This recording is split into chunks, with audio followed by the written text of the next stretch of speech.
Well, good afternoon, racing fans. Welcome to Industry Day 2019 at Grand River Raceway. Should have a great day of racing action. Our first dash will go to post at 12:30 p.m. Of course, today's card features the Battle of the Bells and the Battle of Waterloo. But before we get to all of the information, fun, and festivities, and of course the racing action, we are first going to send things down trackside, and Tim Clark has our national anthem, "O Canada," with Tim Clark.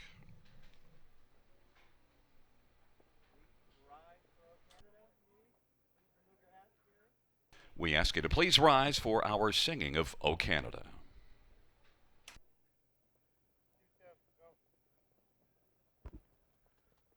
O Canada, our home and native land, true patriot love in all of us command. With glowing hearts we see thee rise, the true North strong and free. From far and wide, O Canada, we stand on guard for thee. God keep our land glorious and free. O Canada, we stand on guard for thee. O Canada, we stand on guard for thee.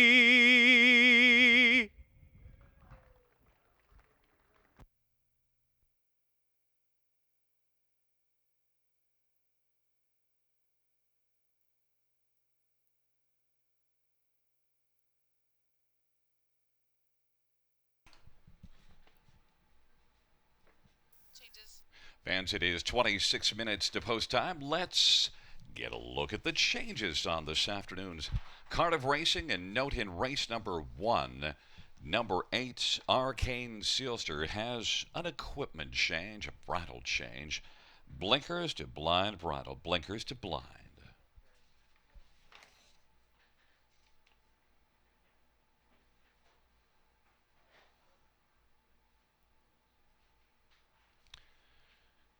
Race number 2 has no changes. No changes. Race number 2.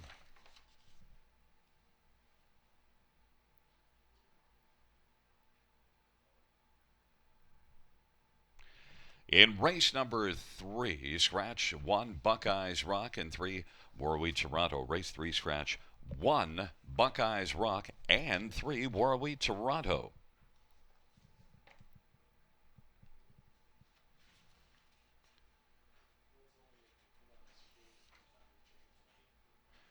In race number 4, we have a scratch of number 5, DG's DeVito. Race 4, scratch 5, DG's DeVito.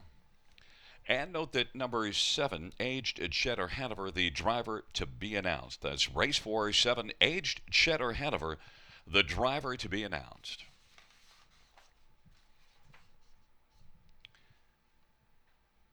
In race number 5, number 6, Mo Better, scratched. That is race 5, number 6, Mo Better is scratched.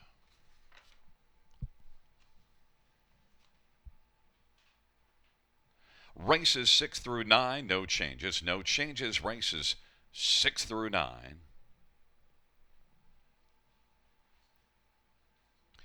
In race number 10,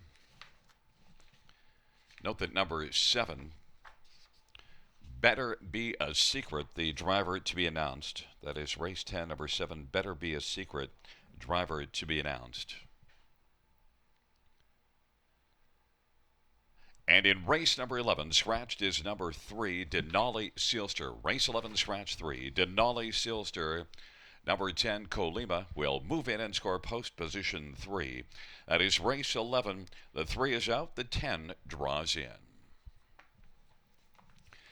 Once again, reviewing races 1 and 2. Note in race 1, number 8, Arcane Sealster and equipment change, blinkers to blind bridle. And the second race, the first half of the early daily double. So you are throwing it to Rachel, Blair, and Greg. We will have no changes in race number 2. Fans, we're currently 23 minutes to post time. We're going to send things out trackside. And to our commentators throughout the afternoon, Greg Blanchard, Rachel Onema, and Blair Brown. How are things down there? Things couldn't be any better, Gary. Thank you very much. And why not? We're at Industry Day. Always seems to be a beautiful afternoon for racing here. And again, a wonderful program today. Want to welcome everybody tuning in across North America and those, of course, on track today where we have a lot of fun happening. Blair Brown, Rachel Onema joining me at the desk today. And Blair, you're the guy that's putting together all of this. And what have we got happening on track? Well, first, it's an honor for me to be here, especially Industry Day. It's my first year as the TV host for Grand River Raceway. And what a day we got lucky today. And I just wanted to touch on all the activities we got going on today. We have groups upstairs at the CQ, the Captain's Quarters. We got the Prince Arthur Lodge. We got Hillcrest Service Limited. We have the Y Morning Group. We have a girl named Amy celebrating her birthday, so we just want to say happy birthday to her. And the Lighthouse Restaurant, where Emma's cooking up all the goods. They're having some pulled pork sandwiches today, only $5.80. And that's all the stuff going on here. We have kids' activities. We have bouncy castles, face painting, ponies to pet, like a petting zoo. So that's all happening just at the end of the first turn. And so many other things like prize draws, food and beverages. And that's all the activities going on. I just wanted to touch on that stuff. So what are you guys saying? Well, it's always a busy day here on track, Rachel. One of the favorites that we'll touch on here that I always think is a wonderful addition to the day is the caretaker component. There we have the contest in the paddock. Rachel, something you took part in a couple of years ago. Yeah, I mean, the caretakers, they really are the unsung heroes behind the business. I mean, if we didn't have grooms working every day in and day out, we wouldn't be able to have a race card, right? So I see that Grand River and you guys are having a Caretakers That Care competition today. So Blair, do you want to touch on that? Yeah.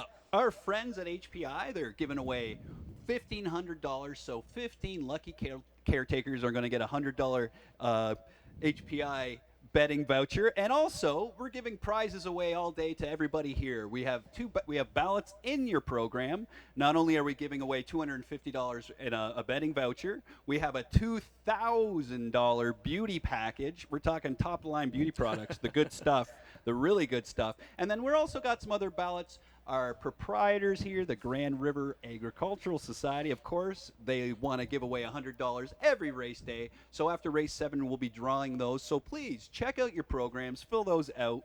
And the ballot boxes are located in the tent on the tarmac. That's the big tent looking thing.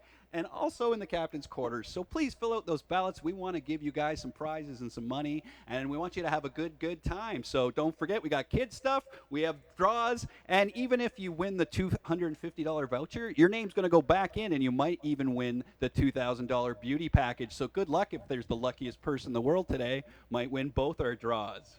Well, Blair, you're going to be a busy guy today taking care of all of that. So we want to thank you for stopping by, and good luck today over there on the other side, and good luck to everybody who takes part in those draws, and of course the contest happening in the paddock with our caretakers here this afternoon. So let's give you a look at everything happening today. We'll take a quick break and be back to have a look at those Battle of the Bells and Battle of Waterloo eliminations from last week. Thanks a lot, guys. Oh, she turned me off. Good. Awesome. Good stuff, guys. We'll see you. I'll see you at race 10. Yep.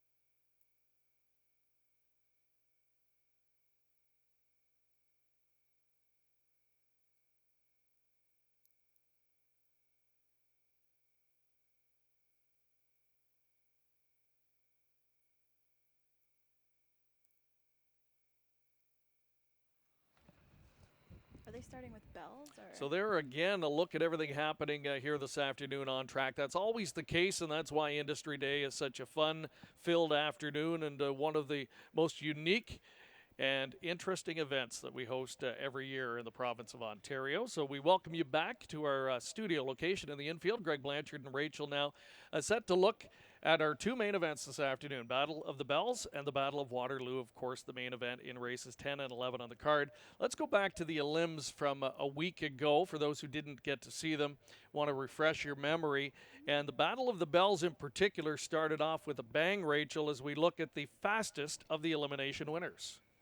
Yeah, so that is Allie Corn. She drew post 4 in the final today. She's the fastest freshman of the season so far. Chantel Mitchell should be looking for some redemption after finishing second with Better's Wish last year in the Battle of Waterloo. So she was very impressive in her elimination. Only question coming in, how would she handle the half-mile track? Yep. I think she answered it emphatically, 54-2. Looked to me like she had a lot left in the tank. Yeah, absolutely. I mean, she was a very handy winner, I'd say. I mean, she matched the track record for 2-year-old fillies, so it'll be interesting to see what she's got in her tank today. And boy, if she does have anything left, that's bad news for the rest of the starters here today. In the second elimination from a week ago, we had the biggest upset of the three splits when Queso Releno surprised her foes at odds of 35-1. Yeah, I thought this filly was, I guess you could say, mucho good in her elimination. I mean, she come from way out of nowhere, really. And I mean, Blake McIntosh, he always conditions his young horses very well. They're always prepped and primed exactly where they need to be for these big races. And it wouldn't surprise me if she's right at the finish with them today, too. We always get caught up in time. Prior to this, her two races at Woodbine, the bigger track, she'd been pacing in the 55-56 range. So I guess a lot of people weren't sure if she could pace in that same time range here on the half miler. She answered that, and I think it was the way she did it that was so impressive to me. Yeah, I mean, it's half mile racing, you see a lot of front end speed hold up very well. So for a lot of these horses in the Bells and the Battle that have come from way out of nowhere, really, it's very impressive and great to see that. It makes for great racing. And that was only her second career start. So the good news is there's probably still plenty of upside for this filly. Sent out by trainer Blake McIntosh, and he'll team up with driver Jody Jamieson. We know they've had a lot of success in this event. For sure, and I mean, Jody Jamieson, he's no stranger to the Bells or the Battle. I mean, he's looking for his fourth, I believe, Battle title, and he's been a regular in the Bells winner circle as well. So, I mean, you get two people that know their way to the winner circle on Industry Day. So, Queso Releno got it done from post 7 last week in the elimination. A much more attractive post 3 to work with here this afternoon.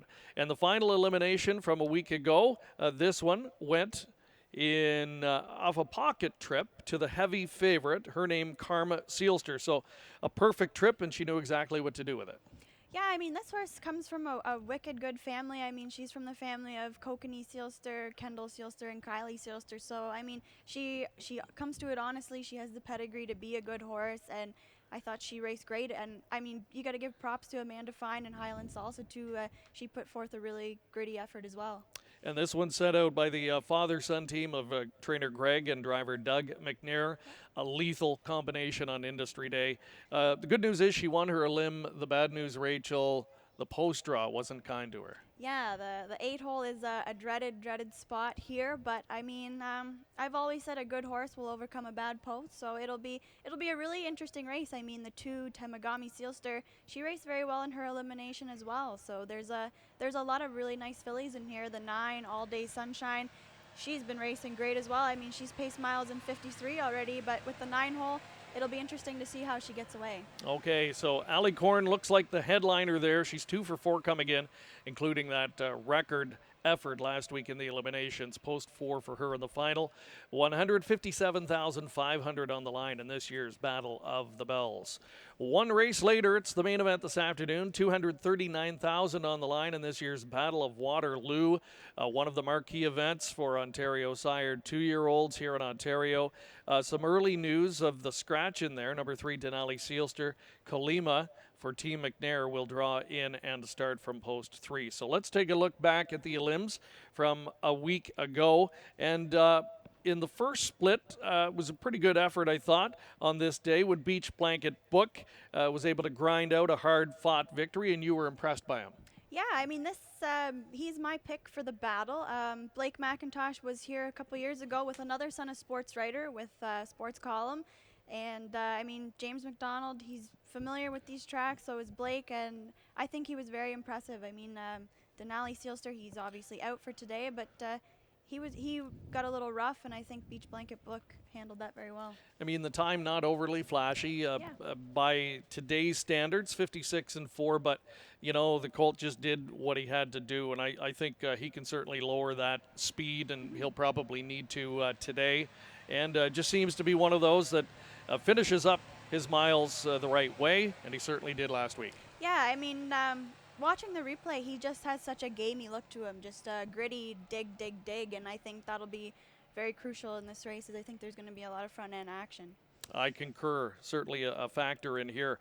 Speaking of gritty efforts, I thought both the first and second place finisher in last week's second elimination demonstrated that. I wouldn't take anything away from the runner-up and Windblown, who was first over into a very fast final half. But I think full marks to the winner, Aneto, as we take a look back and what ended up being a thrilling finish. Yeah, it was great. I mean, the track was downgraded at this point to just good. It had poured rain, really, and Tisha Symes, her horse, Windblown, he was first up for a while there, and I thought he raced super tough. The 9, Tim Gillespie's horse, he raced great as well. There's a lot of Better's Delight and Better Than Cheddars in these fields, and I wouldn't be surprised if it's one of those that wins the race. Exactly. You know, Windblown had every reason to tire and maybe fade a little bit late. Wasn't the case. Kept on digging and coming right to the wire. On the other hand, you know, he made a surge at the end and could have gone by, but let's give full marks to Aneto, who had a lot of fight at the inside to hold him off. So not a whole lot to choose, in my opinion, between those two from last week. Windblown, the benefit of post 1 here this afternoon. I guess the question is, can he capitalize and take advantage of that? Yeah, it will be interesting to see. I mean, the rail can be a great spot for some horses, but it can also be a bad spot for some horses. I mean, there's a lot going on days like today's. These horses are young, they're green, and anything can happen in a horse race. But I think the team of Jay Harris and Tisha Symes, I think they'll have the horse ready. And if Tisha Symes was to win this race, she'd be the first female to win for the girl power, and she'd be the youngest as well. So. Yeah, certainly a big moment for her here this afternoon. Aneto going to have to change up tactics somewhat. Last week, a good post on the starting gate and controlled his own destiny. Might not be the case today from the trailing tier, so we're going to have to leave that up to Bob McClure. But hey, he won a Hambletonian championship this past weekend, so he knows what he's doing. Yeah.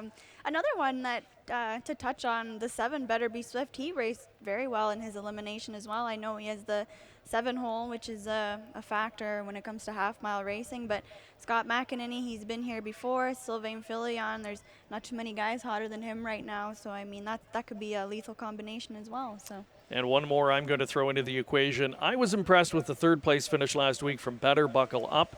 Rallied into that fast final half in that second elimination and passed several rivals to pick up third. He was no threat to the 2 winners who got away, but was a solid third, strong at the end. Major post relief this afternoon in the final. Post 2, a good spot for him with Louis-Philippe Roy picking up what I think is a live drive and a chance at the mild upset in that Battle of Waterloo final. So let's go. Let's give folks our selection quickly before we wrap up. Yeah, so I went with 4, Beach Blanket Book, 1, Windblown, 2, Better Buckle Up, and 9, Aneto. I had a really difficult time here. I was juggling 3-4 horses in the win spot.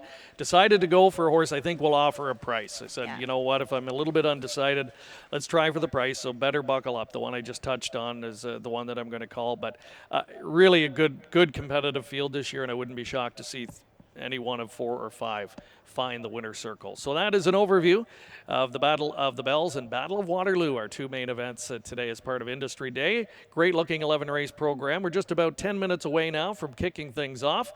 We'll take a short break, and Gary will have the post parade of today's opener coming up in moments.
Fans a driver change in race number 4.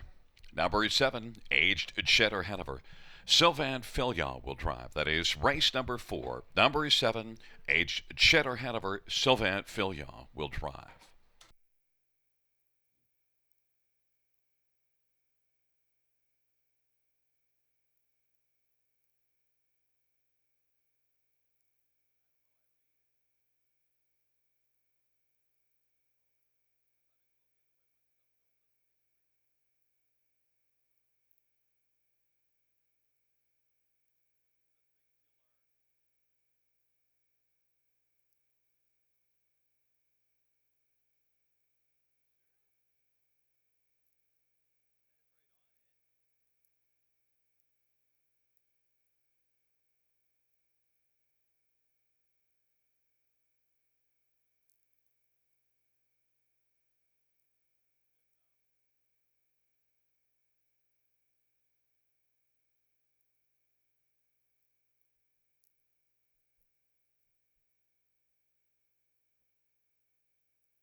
Hi, my name's Scott Coulter, and race number 1 is on track here at Grand River Raceway.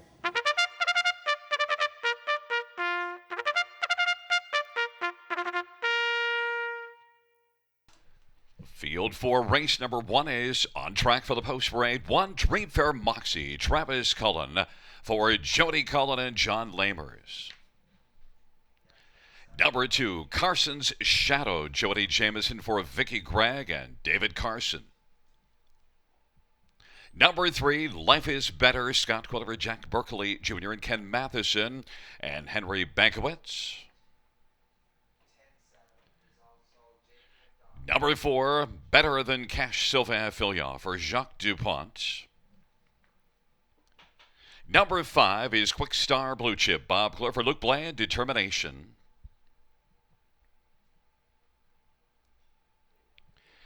Number 6, Big Bolle, Louis Bois for Anita Willett, and Eva Rondeau and Robert Vinet. Number 7, Missile Sealster, Tallamore for Dr. Ian Moore and Hudson Stanabrads. And number 8, Arcane Sealster, Doug McNair for Ted McDonnell and Leonard Gamble.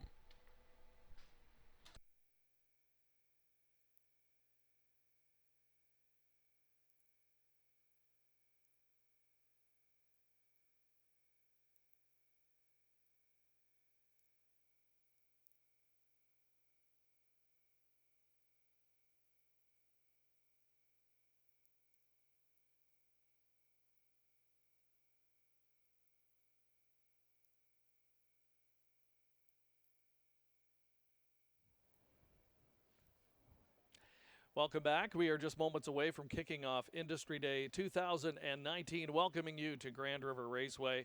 And great undercard today, Ontario Sire Stakes Grassroots divisions for 3-year-old Colton Gelding Pacers. And the first of those right here in the opener, as myself and Rachel join you once again. We'll give you a look at our selections here in the first race. And Rachel, you like the number 2 starter, Carson Shadow. A small but speedy son of Shadow Play who just continues to evolve.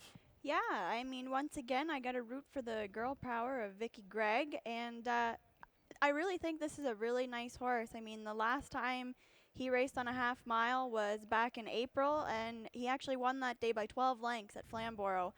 So, I mean, he obviously will have no problem getting over this surface, and I mean, he shows miles in 150, so I mean, how can you go against him, really? The only, if there was just one thing I've noticed recently, certainly at Woodbine now, albeit it's a lot faster oval there and a bigger track to work with, hasn't shown too much early speed in many of those races, and it'll be interesting to see what Jody opts to do. I'm sure he'll want to get him forwardly placed today, and if he can, I think a big factor.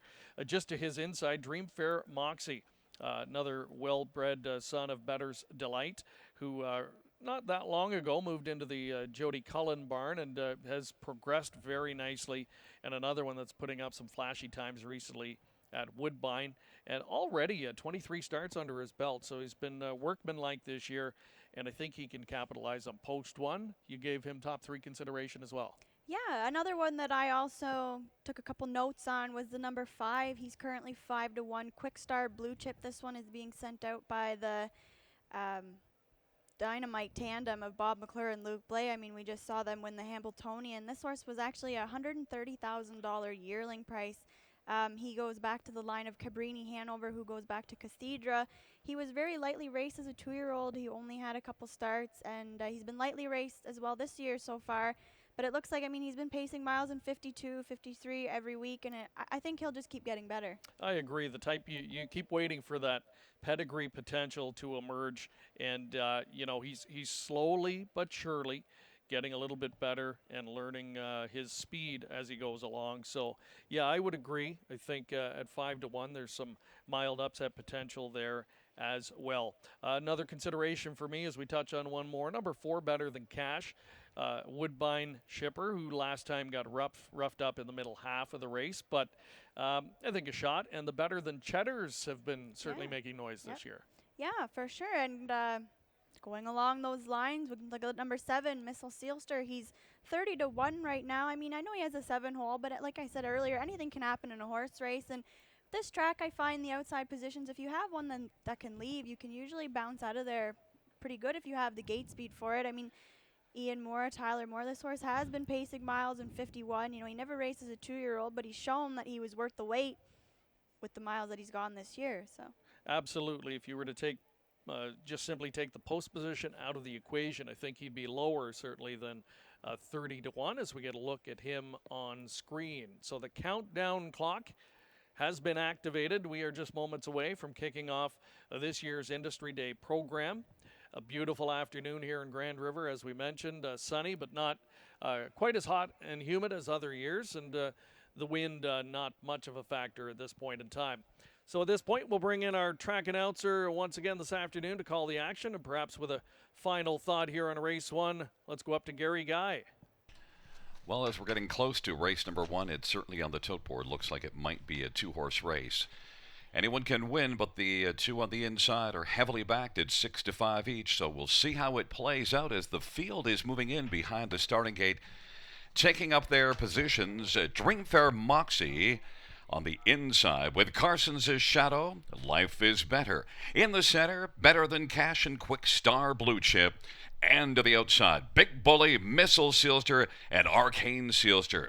It is a field of 8, race number 1, first of 11 dashes on Industry Day 2019 as we're gathered at the river.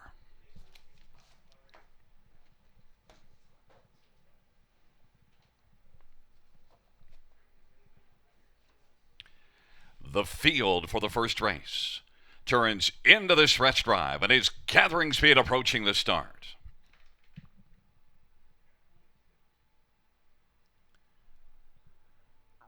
Field is at the start of the rough, and Dreamfair Moxie, Big Bully to the outside. Life is Better and Better Than Cash, and as the field works the way on around the turn, Carson's Shadow now drives through to the inside and takes over second. Life is Better is third. Better Than Cash is racing fourth, and then it is Big Bully and Missile Sealster. Second from last is Quick Star Blue Chip, and trailing the field is Arcane Sealster. Dreamfair Moxie using that Moxie to take the early lead. Carson's Shadow is racing second. Life is Better is third best right now. And then that is back to Better Than Cash. And off stride goes Carson's Shadow. And now inheriting fourth is Big Bully. The opening quarter was 27 seconds.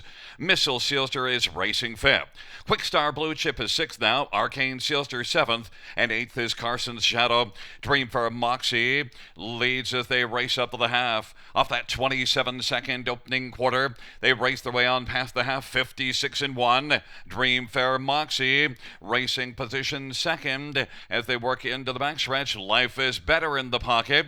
Inside third is Better Than Cash. On down the backstretch they go. Then racing on the outside and advancing a bit from fourth now is Missile Sealster. Then it is Big Bully, Quick Star Blue Chip, and Arcane Sealster. It's still Dreamfair Moxie though. Life is Better is second and is being being bettered right now by 2 lengths. Better Than Cash is racing third. Then it is Missile Sealster. Up 3 deep comes Quick Star Blue Chip. Popping out from third goes Better Than Cash, but they got to chase Dreamfair Moxie, who leads as they turn for home. Dreamfair Moxie is cruising on down the stretch drive and leads by 4 now. It is all Dreamfair Moxie. Better Than Cash on the outside is taken over second.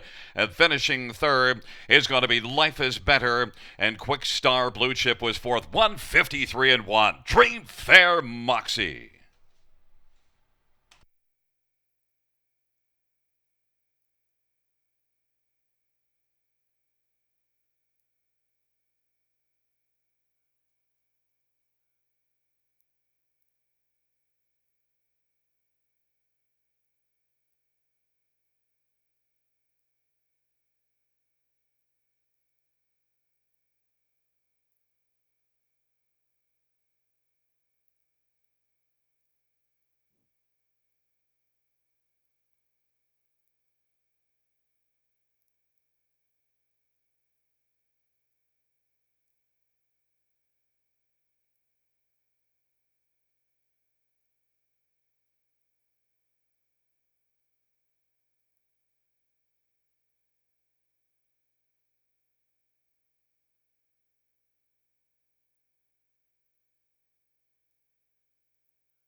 Your unofficial top 4 is 1-4-3-5, and wheeling back in front of us, the winner of the first race, the first grassroots division for 3-year-old pacing colts and geldings, one Dreamfair Moxie. Dreamfair Moxie is a 3-year-old Better's Delight Brown gelding, owned by John Lamers, trained by Jody Cullen. Travis Cullen, the winning driver. 6th win lifetime, 6th this year at Dreamfair Moxie. Mile of 153-1.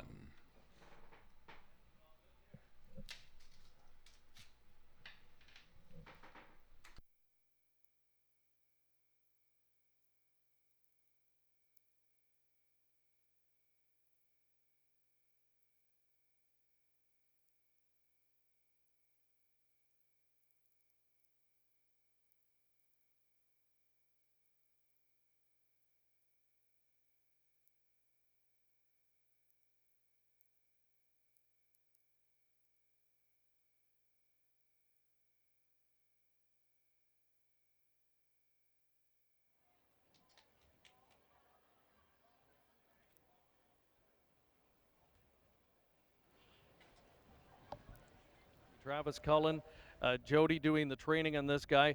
You got him just a while back, but it seems like he's just getting a little bit better and better for you. Yeah, he's turned out to be a very nice horse. He's just a little guy, but he tries his heart out. And I told John after I drove him the very first start, you know, he's a horse that he'll fight anybody off. He's a little bit lazy, but he's a nice little horse. Yeah, and laziness usually is good in the long term, isn't it? Yeah, that's correct. They usually last a lot longer that way.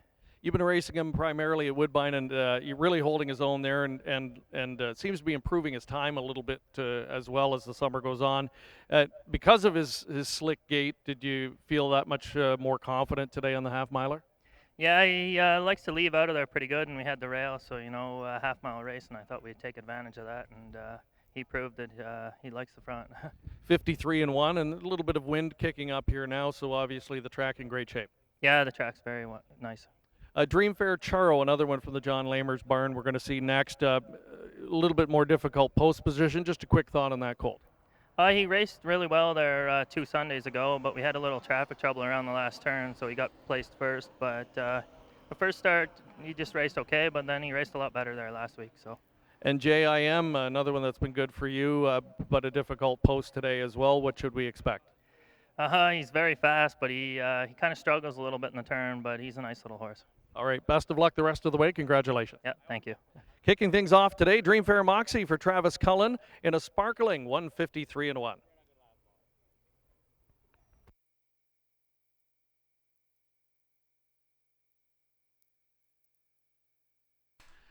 Here are the first race mutual prices at number 1, Dream Fair Moxie. $6, $3.50, and $3. Number 4, Better Than Cash pays $10.10 and $6.30. And number 3, Life is Better, $7.90. The $2 exactor of $56, the dollar try, $155.65, the dollar super, $398.40. Fans note in race number 10, we have a driver change to give you. In the 10th race, the Battle of the Bells final, number 7, Better Be a Secret. It'll be James McDonald. James McDonald drives 7, Better Be a Secret in race number 10.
Here is your first race order of finish from the top. It's a 183-24657. That's 183-24657.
Hi, my name is Bruce, and you're watching race number 2 at Grand River Raceway.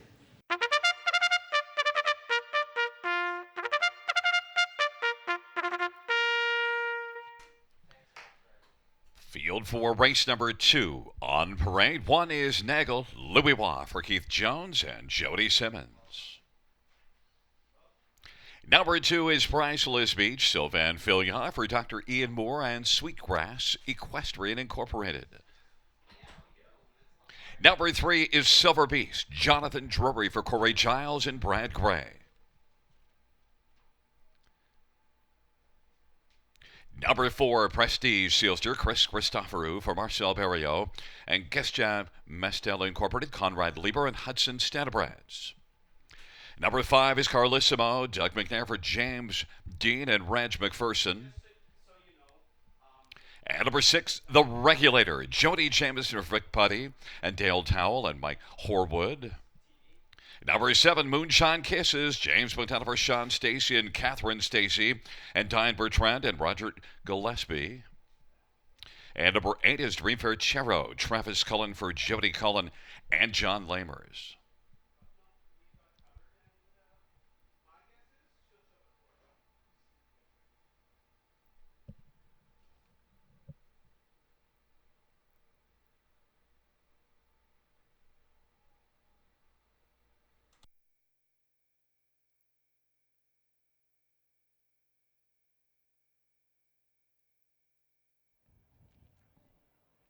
Welcome back as we get ready for race number 2 this afternoon from Grand River, another OSS Grassroots division, 53-1 in the opener. And I think we've got the talent here to put up a mile in the same range, I would say, Rachel. Your top pick is Carlissimo, coming off the win last time at Woodbine. Yeah, this is a East Coast invader. He's from PEI by the looks of it, and he's now being conditioned by James Friday Dean. And I mean, since moving here, his first start here, he paced in 53, didn't get any money, but the next start after that, he was third in 51, and his last start out, he went in 51. So, I mean, obviously coming from the East Coast, he's good on a half and can race on a half, and he does show like he has some gate speed, so I think that'll be a factor in Dougie's plan today. He did win from an outside post in his bottom line at Summerside, which, as you alluded to, is a half-mile oval in PEI. So certainly lots of experience there, and has shown recently he can win on the big track as well. I've gone a couple of doors down to the post 3-starter Silver Beast, another one who is coming off some winning races at Woodbine.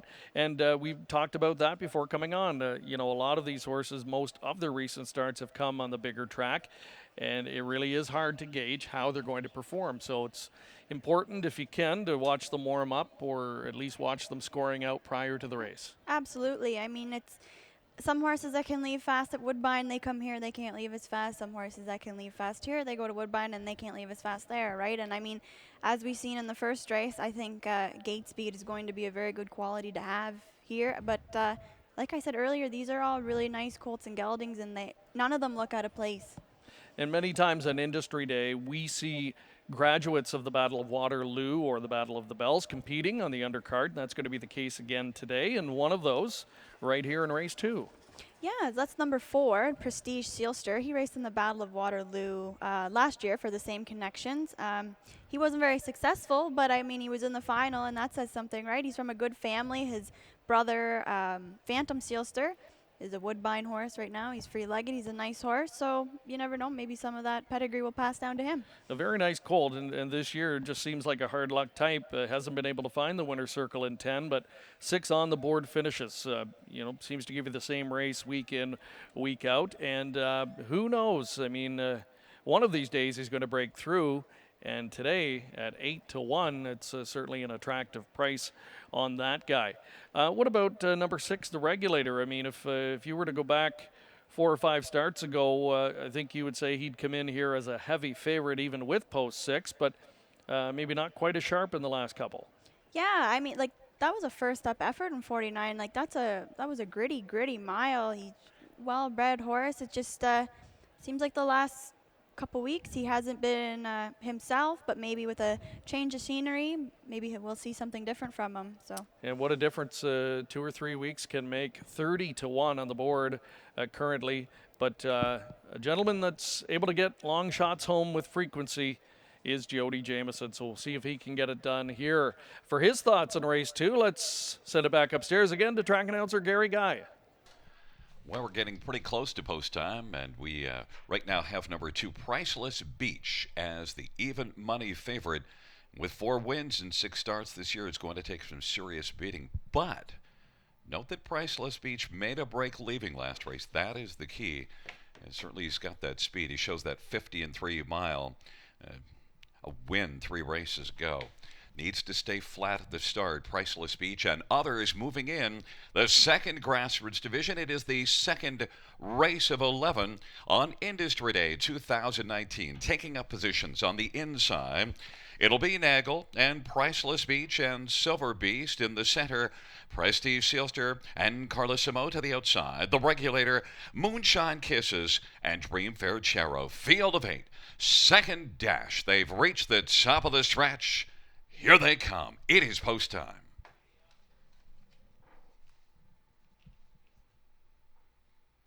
The field for race number 2, gathering speed. And they're at the start of the rough and leaving out well. Carlissimo, Silver Beast, and down to the inside, Nagel. And then racing forth as they drive on into the turn is Prestige Sealster. And we had a break in stride as the field works into the backstretch, and going off stride early was Moonshine Kisses, but the early lead belongs to Silver Beast. Silver Beast is on top, Carlissimo is second, Nagel third, Prestige Sealster racing fourth to the opening quarter. Then it is Regulator. Priceless Beach is sixth, but moving smoothly on up past the opening quarter. And then back in seventh is Dreamfair Chero. 27-2 the opening quarter, and Silver Beast with the lead. Carlissimo is second. Prestige Sealster racing on the outside. First up third, Nagel's fourth to the inside. The Regulator is racing on the outside and is positioned fifth as they work on around the turn. And now the field comes off the turn and rolls on past us. Silver Beast with the lead. Halftime was 57-1. Prestige Sealster on the outside, and on the inside, Carlissimo on the field works to the 5/8, and with that lead as they're about to enter the backstretch is Silver Beast, but on the outside challenging now, and that is Prestige Sealster moving up against Silver Beast. Inside third is Carlissimo, and racing fourth is the Regulator. Nagel's on the inside fifth, and Priceless Beach now 3 wide, but a little bit of work to do and got a little rough there. And then it is Dreamfair Chero. It is Silver Beast who's got a lead of 3/4. Prestige Sealster second, Carlissimo is third. The Regulator is fourth, Nagel on the inside. Here comes Priceless Beach flying hard now and has got about 4 lengths still to come as the field turns from off 3/4, 125-1. On down the stretch drive they come. It is Silver Beach scooting up the inside. Here comes now charging Carlissimo. And on the outside, Prestige Sealster. Carlissimo wins it. Prestige Sealster second, Silver Beast was third. And then Priceless Beach on the outside fourth, 153-3.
As the Inquirer sum up the judges reviewing action past the half, the unofficial top 4, 5-4-3-2.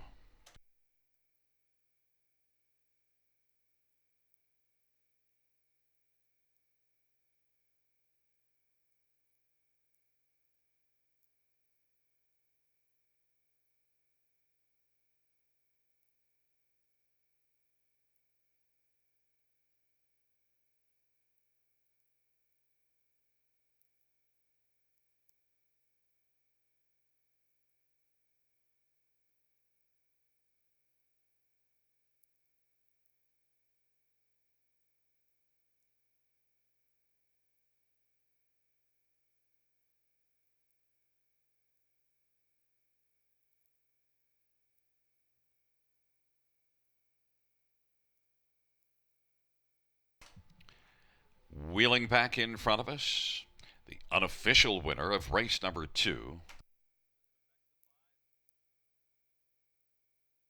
Note the inquiry does not pertain to your unofficial winner, number 5, Carlissimo. So back in front of us, this 3-year-old Shadow Play, Brown Colts. Reg McPherson is the owner. James Dean, the trainer. Doug McNair, the winning driver. It's the 10th win for Carlissimo Lifetime, 5th this year. Mile of 153 and 3.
Fans, note the inquiry will not impact the top 4 on the board. The inquiry sign will go down.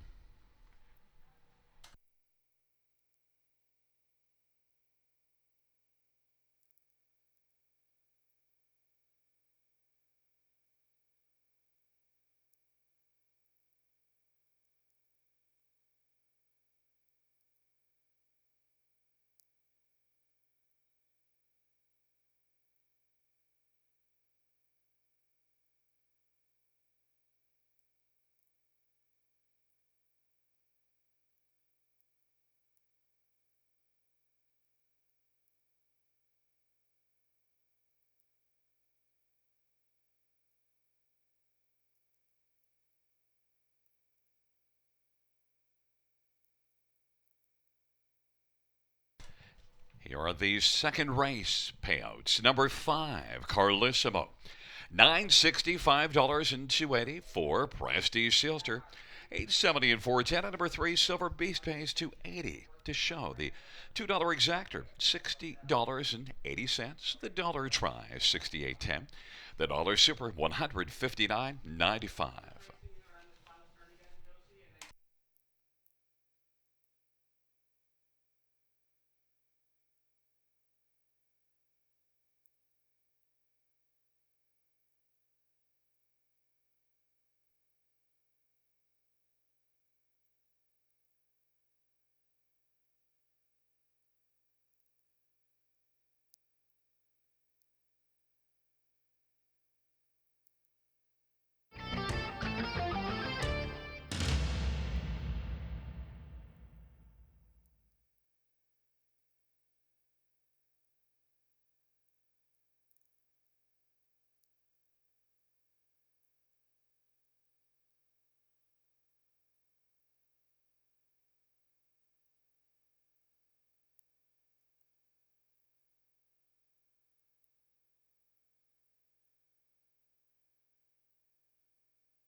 Here is your second race. So we're finished from the top. 743-21586. That's 743-21586.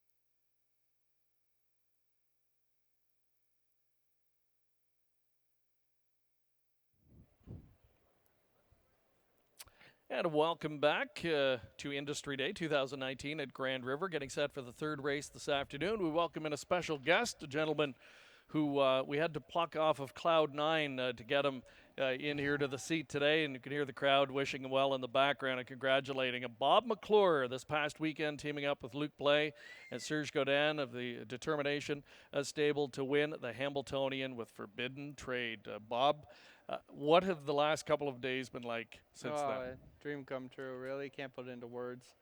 I don't think it's sunk in yet. It might take a couple more days, but it's really nice. All the people congratulating me. I don't get tired of it. Just ride this high while I can. You showed me a screenshot of your phone. You said you didn't get to check your phone for about an hour and a half after the race actually finished. How many texts did you have? 159 missed texts, but I managed to say thank you to all of them, but it was a lot, and I appreciate it all.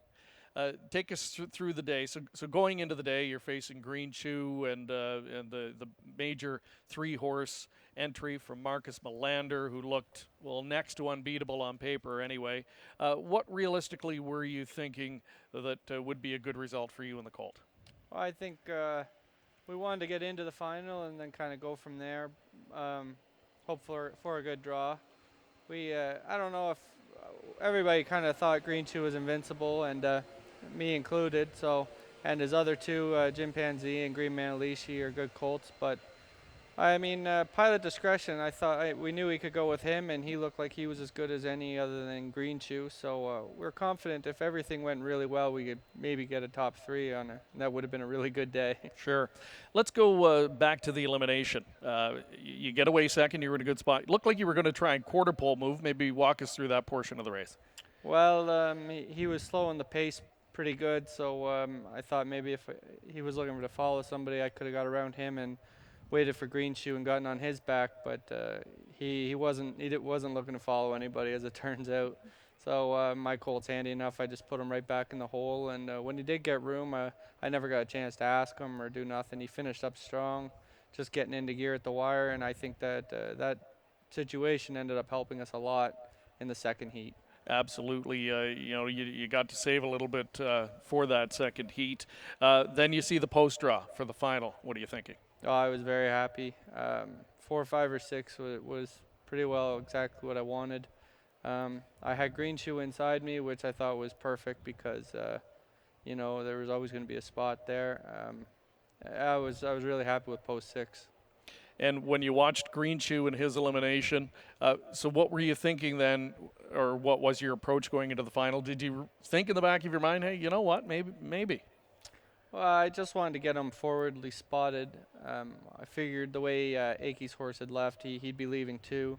So I wanted to be in a situation, I wouldn't even have minded being first up on him, but when I seen Green Manalishi getting out of there, I said, that's pretty good cover right there. So that just worked out that way, and it ended up working out really good. All right, and just before post parade here, just maybe walk us through the stretch drive. Green Chew, I mean, he got right up. If he didn't get by, he certainly got right up to look your colt in the eye, but your colt fought back. Yeah, I think he had me for a piece of the stretch, and I kind of let up on mine a little bit because I figured Green Chew'd go right by, but then I think Brian thought so too, and then mine started to dig in when he heard him coming, and his let up a bit, and the rest of a bit of a blur. And there, we're getting a look at it on screen. How many times do you think you've rewatched that in the last 2 days? 4 or 5 for sure. I think my wife Jody's watched it more than I have, but and it was a really nice nice that going after the wire, Dexter Dunn and Tetrick giving me, props after. I was real classy on their part, and Scott Zeron saying congratulations. It was really nice of them. So Awesome. All right, we'll break quickly for post parade here. Come back with more in a moment. Two's up.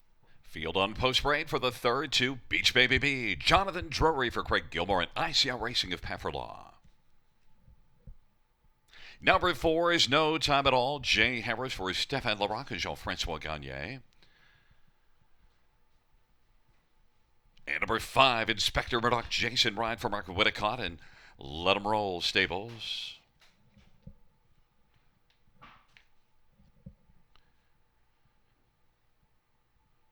Number 6, Somehow, Someday, Jody Jameson for Vic Putty and Keith Castle and Limco Incorporated.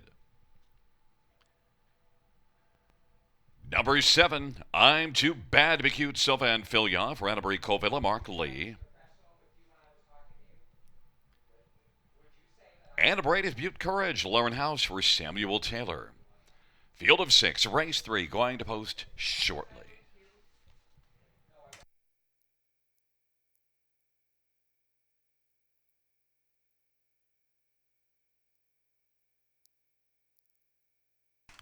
Well, fans, the third race just getting ready to go very shortly. We do have scratches of 1 and 3. We'll take a very quick look. There is a look at number 2, Beach Baby B. Tough trip last race at Georgian Downs and finished poorly, but has excellent gate speed, and the 2 previous races was on the lead early. Won here in 57 and 2, so was proven over this half-mile track. Beach Baby B currently B 7-2 as the fans have gone elsewhere for the favorite, and that is for No Time at All as the favorite. Off of a win here, came first up and was able to win in 56 and 2. That mile catches everyone's attention and is certainly the reason why you see No Time at All getting a lot of action, even money on the board. A couple others that we'll quickly touch on as we're getting close to post time. 5, Inspector Murdoch. Well, came first up last race and tailed off, but did have a couple of really fine races just before that. One of them was here, good speed, 56 and 4. The other at Hanover. So Inspector Murdoch is one that, on closer inspection, you could see this one getting a share and possibly even getting a big chunk. 9-1 is the price, and 1 if you're looking for maybe a long shot, although it's not that long. 6-1 on the outside. Number 8, Butte Courage. Now, with the scratches of a couple, instead of post 8, it's going to be post 6 for Butte Courage, and he can race him off the pace really well. In fact, a really big race 2 miles back, racing at Sarnia, almost 18 lengths back at the quarter. Wound up being beaten just 2 lengths in 153 and 2. Huge effort for Butte Courage off the pace. Probably going to take back, but with fewer horses now, we won't have as many to pass, so he'll be closer if he's sitting at the back. And Butte Courage, maybe at 6-1, can get on by those that are getting a little more action on the board. Butte Courage on the outside with Lauren House driving and training. We're just about a minute or so away from post-time race 3, sponsored by Ontario Racing. Is the third of 11 on this beautiful industry day here at Grand River Raceway. And by the way, congratulations to my man Bob McClure. Primetime Bob proved that he is prime time.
The starting gate is rolling for race number 3.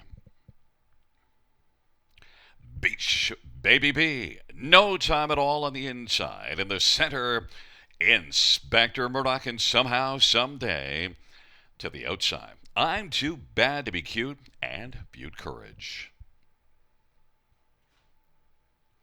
It's a field of 6 for race number 3. They are into the stretch drive. Here they come. Field 4, race number 3 is at the start and they're off, and Beach Baby B also hustling out. No time at all. Inspector Murdoch, and somehow, someday, I'm Too Bad to Be Cute, and Butte Courage is relaxed away, trailing the field. No time at all. Wants to come on and clear to the front of her Beach Baby B, and it is now No time at all who's able to come on and clear to the lead. Beach Baby B is racing second. Inspector Murdoch is third. 3 from the lead. Somehow, someday now guided to the outside and is moving up strongly. And the trailing pair, I'm Too Bad to Be Cute, and Butte Courage is last. They race past that opening quarter, recorded in 29 seconds, and somehow, someday now has surged to the lead. No time at all is second. Beach Baby B is third. Racing fourth, Inspector Murdoch, and Butte Courage has started up strongly now, has moved up to take over fourth. Inspector Murdoch is racing fifth, and swinging to the outside is I'm Too Bad to Be Cute. It is somehow, someday leading as they come to the half. Halftime was recorded 58-1. Second is No time at all. Butte Courage gets a little closer to the outside. First up, third now. Then on the inside, racing position fourth is Beach Baby B. 3.5 lengths off the lead of Somehow, Someday. Then it is I'm Too Bad to Be Cute and Inspector Murdoch. Somehow, Someday. Racing second, No time at all. Butte Courage to the outside is moving a little closer yet and is about 2 1/4 off the lead. Then Beach Baby B now sent out 3 wide comes I'm Too Bad to Be Cute. And then it is Inspector Murdoch, but somehow, someday leads as they march to the 3/4. Second is No time at all. Butte Courage advancing strongly has moved up to 1.5 lengths off the lead, and also coming is I'm Too Bad to Be Cute. It is Somehow, Someday as they turn on down the stretch drive. Somehow, Someday trying to find the final 16th. Up the inside, No time at all. No time at all's got a motor up the inside to win. Somehow, Someday was second. Butte Courage was third. I'm Too Bad to Be Cute was fourth. 157-1. No time at all, just in time.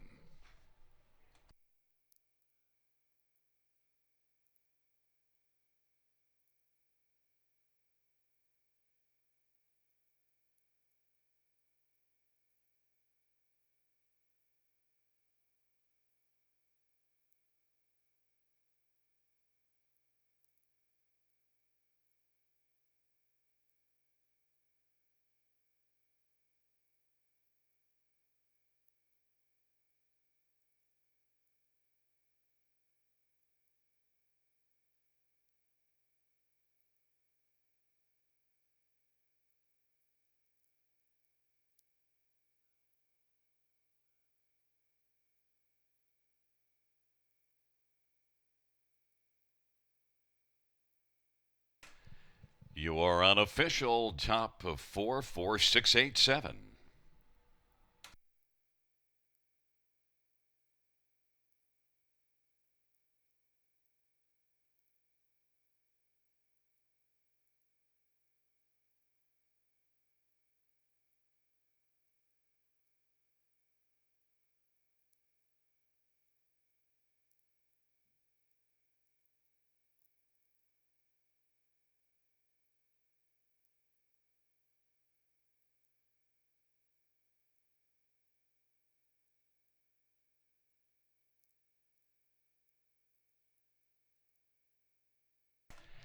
Wheeling back in front of us, the winner of race number 3. Number 4, No Time at All, a 4-year-old Big Jim Bay gelding owned by Jean-Francois Gagné and Peter Van Segelen, along with Carl Warner. Stefan Larocque is the trainer. Jay Harris, the winning driver. Second win this year and the 5th lifetime. No Time at All, the 3rd race, sponsored by Ontario Racing. Mile of 157-1 for No Time at All.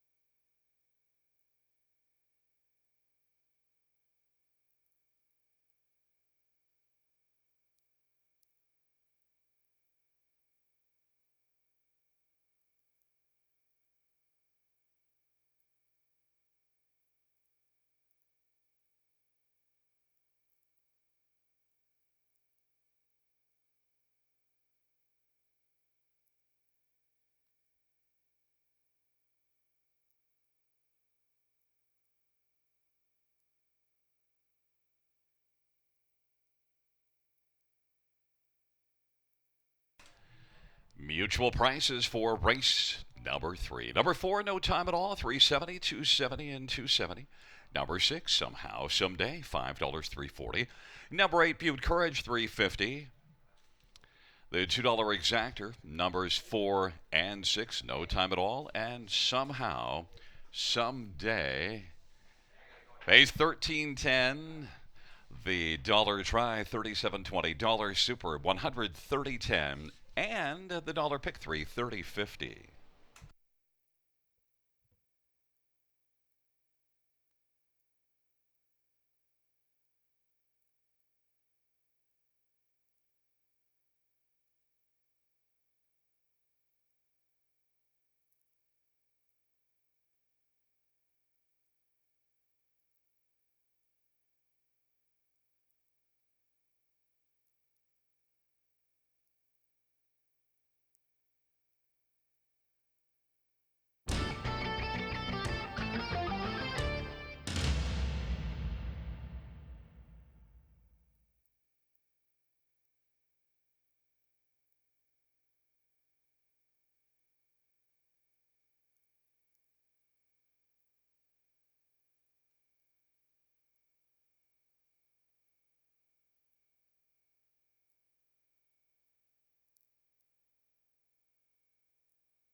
Fans, note we have a driver change. Race 6, number 5, Shadow Me the Money. Travis Cullen will drive. That is race 6, number 5, Shadow Me the Money, Travis Cullen.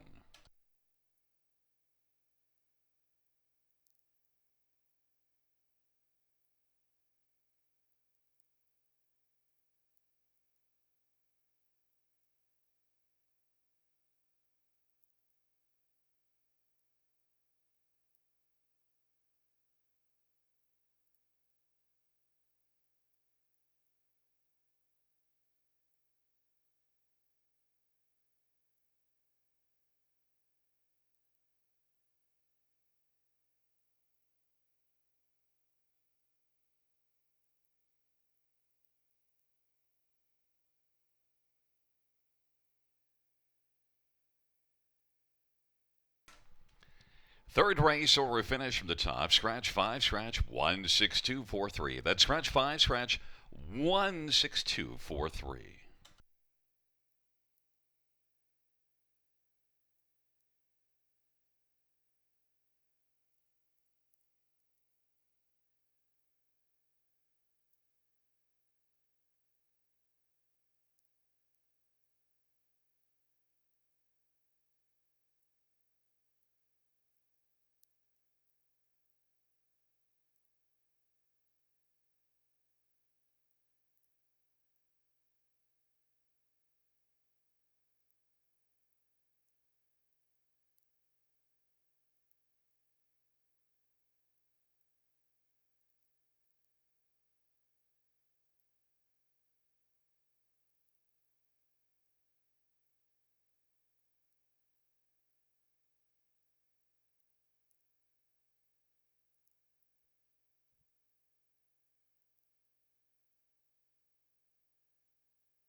Hi, I'm Travis Henry, and you're watching race number 4 at Grand River Raceway.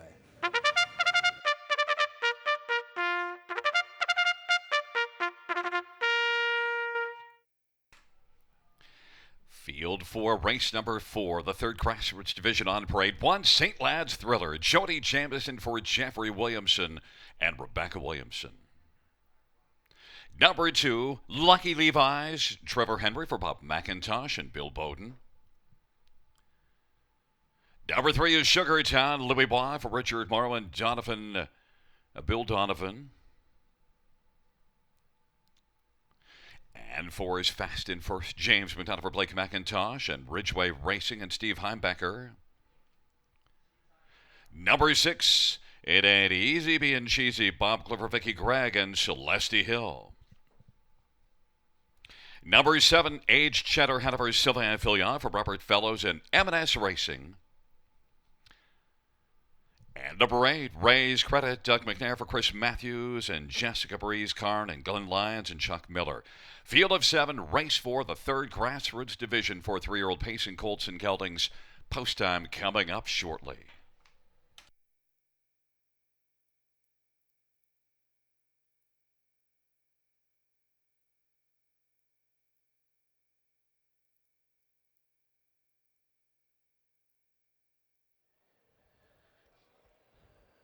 We are well into today's early Pick 4 wager at Grand River on Industry Days. We welcome you back, and well into Grassroots divisions as well. Our third of the afternoon coming up here. Your top choice, Rachel, a horse who has been performing very well in the Grassroots this year. Yeah, I went with number 3, Sugartown. Louis-Philippe Roy and Richard Moreau, that's always a combo you can't very well bet against. This horse is actually the points leader for 3-year-old OSS grassroots horses. If he was to win today, that'd be his third grassroots win of the season. So that's who I went with. And I think you're definitely on the right track. One that I gave a lot of consideration to. I used him for second, and there he is, 8-5 and second choice in the wagering. His next door neighbor, number 4, Fast and First, 6-5. And he was a Battle of Waterloo finalist from last year. Yeah, so Blake McIntosh had him as a 2-year-old as well, and he was 4th in the final behind Sports Teen, Better's Wish, and Bronx Sealster. And look at the 3-year-old that they turned out to be. So I expect a big effort from him as well today. And he faced Bronx Sealster just 2 lines back at Woodbine and was third on that occasion, but showed sub 150 speed, charted individually in 49-4. A very nice colt here for Blake McIntosh, similar to last year, consistent and putting money on his card, and already a career winner of more than $120,000. So I'll give him top billing, but I think the bulk of the competition for him in the spot comes toward the inside of the gate. The inside 4 all look like they certainly have a shot. Number 2, Lucky Levi's, and always dangerous to overlook the combination of Bob McIntosh and Trevor Henry. Absolutely. It's hard to overlook any young starter of Bob McIntosh. I mean, they are always prepped and primed to go, especially in the big races. And I mean, I think this division's a little bit more open than the first couple. But you could also take a look at number 1. I mean, he just took a lifetime mark of 51 a couple starts ago at just an overnight at Woodbine. I mean, that says a lot, too. 51 for a 3-year-old. He's improving, and he does have the benefit of the rail and the benefit of Jody Jamieson driving. The last time he raced in a grassroots event was back on June 27th at Woodbine, and from post 11 just never seemed to get into the race on that occasion, finishing 9th. So I think he'll be much more of a factor today with the post 1 start in this spot. Second leg of that early Pick 4 wager, and for purposes of that, I think the bulk of the play is going to go to the 3 and the 4, but yeah, I think I'd want to throw the 1 and the 2 in there, certainly. Let's talk about the other 3 we haven't touched on. Do you give any one of those a chance to maybe hit the ticket somewhere? I would take a look at number 7, Aged Cheddar Hanover. I mean, Rob Fellows, he's a veteran trainer. I mean, you can't go wrong betting him. He won his last start at Georgian in 54. Sylvain Filion aboard him today. Like I said earlier, there's not too many guys hotter than Sylvain right now, and he shows being pretty consistent. He's made $25,000 this year, so I mean, that's another one you can't overlook. I mean, with the scratch of the 5, with the 3 and the 4, I think there's going to be some playing room. And we have seen some horses with outside starting spots be a factor so far today. So with a lot of the speed toward the inside, there is that chance that they mix it up early and set it up late. And as far as track today, again, even though it's a very warm afternoon, the wind is pretty gusty, but still we've seen a couple of 53 and change miles so far. So the track is lightning fast, and I think we've got a good tilt coming up here in race number 4, our third OSS Grassroots division of the afternoon. For his thoughts on the upcoming 4th, back upstairs to Gary Guy. Well, we're getting very close to post time, but I don't like 6-5 and 7-5, even though those are the top 2 horses. You have to wonder, Jody Jameson went to the front from post 9 at Mohawk last race, so he's got post 1. And as mentioned by Rachel, that he took a mark 51-3 at Mohawk 2 races ago. Maybe Jody can dominate the race from the inside and manage to keep the 3 and 4 in behind him, or at least be right there in the hunt from that inside spot. Post 1 on the half-mile track can often be that slight advantage, and maybe he can be the better price at 5-1 instead of having to settle for 6-5 or 3-2. But we're going to find out which one of these, and maybe none of the inside 4. Maybe we can get a long shot here to get rolling through our day here as we're about set for the 3rd Grassroots Division, the 4th race on a gorgeous Monday afternoon, Industry Day 2019. Field taking up position.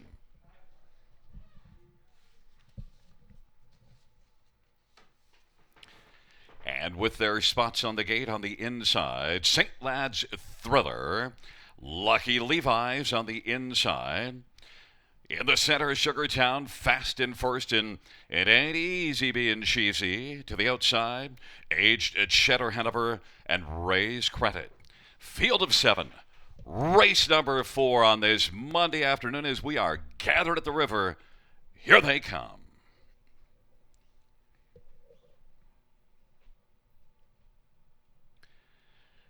The field for the 4th dash, approaching the start. St. Lad's Thriller, fast in first, leaving out Sugartown in the front 3. Lucky Levi's, then at an easy being cheesy.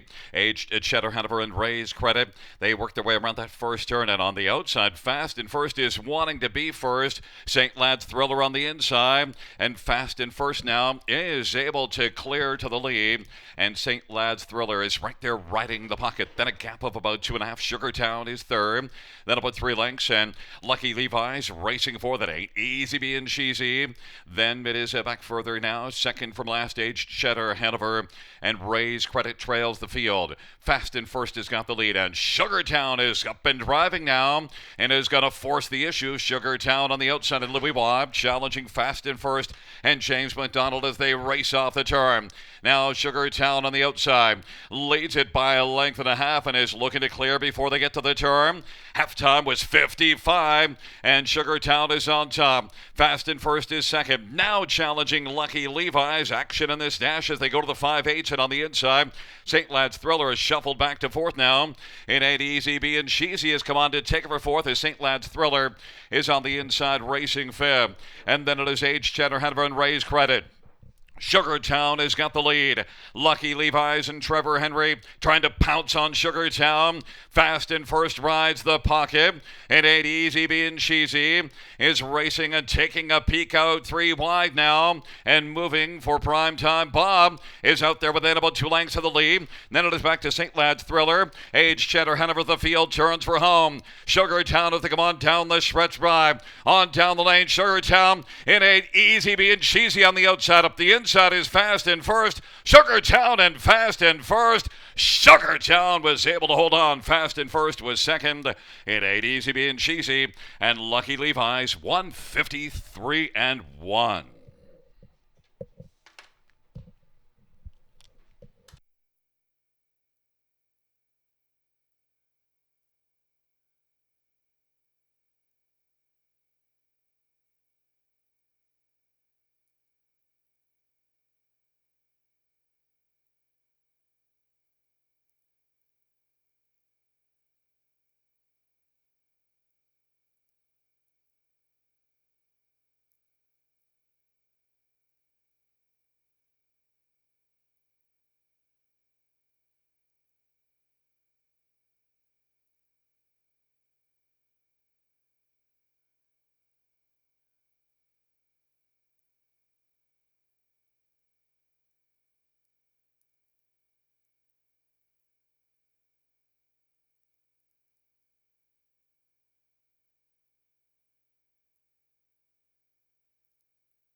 The unofficial top four, 3, 4, 6, 2.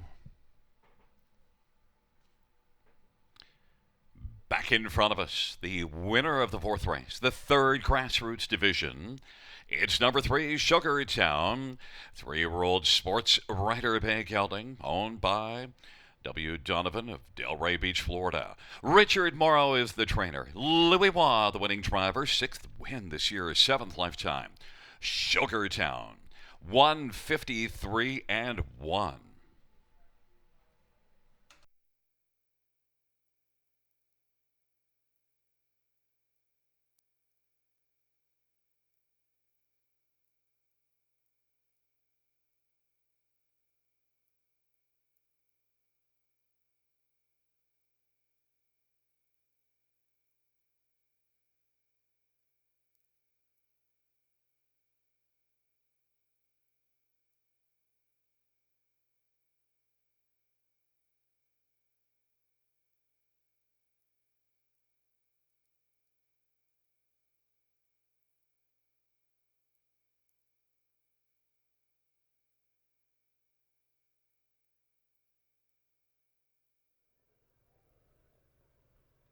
All right, we're here with winning driver Louis Philippe Roy. Just win with Sugartown, 153 and 1. Louis, walk us through the trip. That horse is pretty good on half mile. He's so quick for a little piece. You can use him like where you want. And so when I saw that I was sitting in 3-0, I didn't like really my position, and James was kind of trying to get a breather the second quarter. I know mine could be quick for a little piece, so I just move him and try to get him in better position than what I was past the quarter. Was there ever any doubt in your mind coming down the stretch with Fast and First so close behind you? Yeah, I had him on my helmet the rest of the race, and from what he looked like he was feeling pretty good. So I didn't want to kind of go away and let him room early in the race before the stretch. But down the lane when I asked mine, he kind of responded well. So it's hard to make a full length down the lane if the horse in front is not that tired. So looking forward to the rest of today's card, what are your thoughts on Alicorn in the Battle of the Bells? I'm pretty confident on her.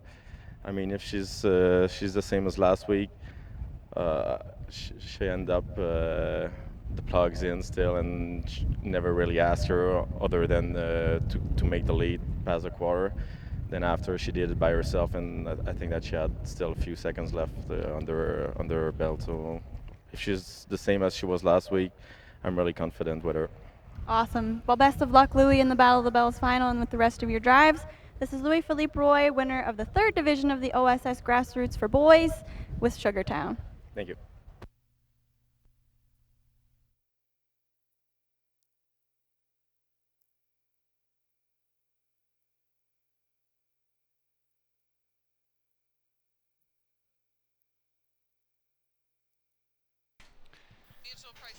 The prices, race number 4, number 3, Sugartown for 82.42.10. 4 Fast and First to 52.36. and 8 Easy being cheesy 320. $2 exact rate, $70 try, $49.40 the dollar super, $168.60.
The fourth race, so we're finished from the top, 6-4-1-2. Scratch 3574. That's 6-4-1-2. Scratch 357.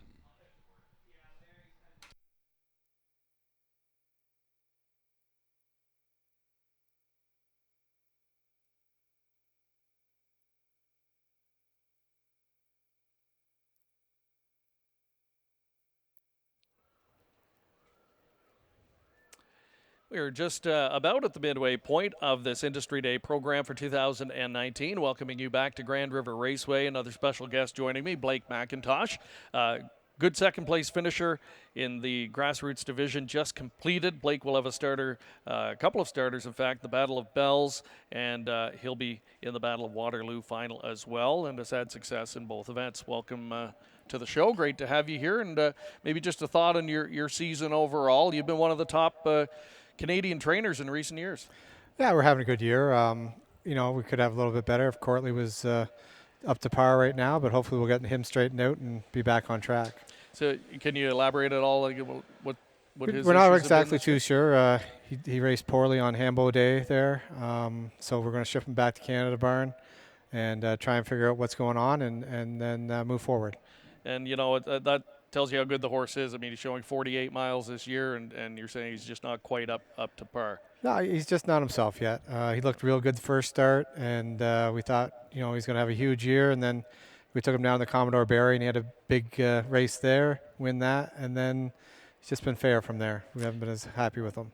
And he's, of course, and you've had some luck, of course, in recent years at the Meadowlands. And maybe not the case this year, but you were there to celebrate another Canadian win in the Hamiltonian. Maybe a thought on that? It was great. We raced our first Oaks, and then watching Bob and Luke win was, you couldn't ask for two nicer guys to win, and I was really happy for them. And let's focus on your horses today in the main events. The Battle of the Bells, you haven't won it. You've been a close second a couple of times. And you've got a filly that really, really impressed me last week in the Elim, and I think she impressed you too, and Queso Relano. And a cool story as far as the ownership is concerned. Yeah, Sue Smith there and her husband Mark contacted me before London. They'd been to the track once, and they'd seen my name with the new owners. And they called me up and wanted to get in. I said, well, unfortunately, we're not doing the program this year. And so they asked if they could get in on one, and this is their first horse, and she looks like a nice one. Yeah, I mean, talk about that elimination effort. It's hard to come from that far back here. Yeah, I was a little worried when Jody tipped her 3 wide past the half, and she just kept coming. Like, I knew she was a nice filly, and she'd got locked in her first start and couldn't get out, and Jody got her there, so it was great. And only 2 starts in, so still, I'm sure, plenty of upside. Yep. To her. And a quick thought on Beach Blanket Book. You said before coming on camera you really like this colt. Yeah, he was in my top set all winter. He trained down with my 2 best colts, Team Best and A Positive Hanover, and he's just a real nice colt, and I think he'll be heard from all year. The time last week, not flashy, but I'm sure you're confident he can drop a couple of seconds here. Yeah, he can drop seconds. I'm sure of it. He's just a big, lazy sort of horse, and James said he was loaded. When he pulled him, he just sort of waited, and then he got into gear, and he was good. So I'm expecting an aggressive drive from James today to get him rolling. All right. Well, thanks a lot for taking some time on a busy day to join us, and good luck. Thanks, Craig. Blake McIntosh. We'll see them both in the Battle of Bells and the Battle of Waterloo. But before that, it's race 5 next. Field on post parade for race 5. 1, Iconic Velocity. Travis Henry for Frederick Bargot and Zachary Shepard and Robert Hummel. Number 2, Record Year, James McDonough for Blake McIntosh and Hunt Racing and McMack Adventures. Number 3, Seymour Little, Jody Jameson for Clifford McGuire and Nancy McGuire. And 4, BR Royal Boom, Louis Bois for Jim Kerr and Judith Shelton. 5 is Custom Cut, Bob Clifford, Jacques Dupont. Number 7 is All Around Dragon, Scott Calder for Louis Kindernay. And 8 is Cruising Charlie, Anthony Hahn for Gary Kingshot and Cassandra Watson. Field of 7 for race number 5. Let's get a look at this field for the 5th race, the Dr. Ted Clark Memorial Race. And we're going to start with number 4, BR Royal Boom. Now, this is only the 4th start of the year for BR Royal Boom. Look at last year. 10 out of 18 in the top two. So BR Royal Boom at 2-1. You're not going to get a lot of price, but you do see a dominant win at Sarnia only 2 races ago.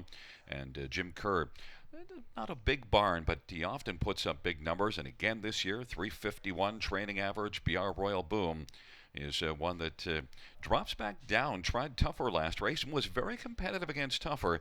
I think he stands out here. BR Royal Boom is 2-1. Number 2 record year is coming in off of a nice mile of 55-3 at Georgian Downs, and was also one that's got some experience here, although the most recent experience here wasn't as good as you might like. But those last 2 races, one at Sarnia, one at Georgian, pretty solid, and those were tougher post positions. Record year, 3-1, leaving out a post 2 with James McDonough for Blake McIntosh. And number 3, Seymour Little. Well, it wasn't a big start last time out, but you do see 9 top 2 finishes and 23 starts this year, and some good speed at Sarnia back in June. The last couple races not as good, but Seymour Little is one that you could possibly see coming up big here. Jody Jamieson driving. Clifford McGuire's record this year is strong, and this is now the first start for Clifford McGuire with Seymour Little. So we might see this one step up big time, 5-2 with Double J driving. And number 5, Custom Cut. Well, last race cut out quickly and tried to get to the lead, got parked early, paid for that in the late going, but was very good here just 2 races ago, so looks to bounce back. Trainer Jacques Dupont. Primetime Bob with the drive on number 5, Custom Cut. 7-2 on the board. That's the field for race number 5, the Dr. Ted Clark Memorial Race, going to post very shortly.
The starters moving into position for race number 5.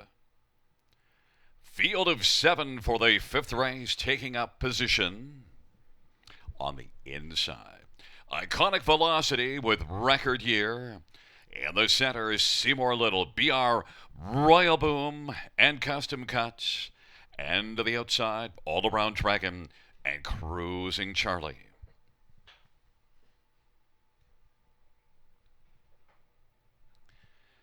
It is a field of 7 for the 5th race on a gorgeous afternoon at the river. Here they come. Field for the 5th race, gathering speed, approaching the start. And they're at the start of the rough. Custom Cut leaves out strongly on the outside. Record Year, Seymour Little and BR Royal Boom. Iconic Velocity on the inside. Custom Cut was able to make the early lead. Record Year has come out second. Seymour Little to the outside is third. Iconic Velocity now on the inside takes third, as Seymour Little on the outside is taking back and looking to squeeze into the 4 spot as they race on towards that opening quarter. Then 5th is BR Royal Boom. The trailing pair, All Around Dragon and Cruising Charlie. It is Custom Cut and Prime Time Bob with a lead of 2.5 over Record Year.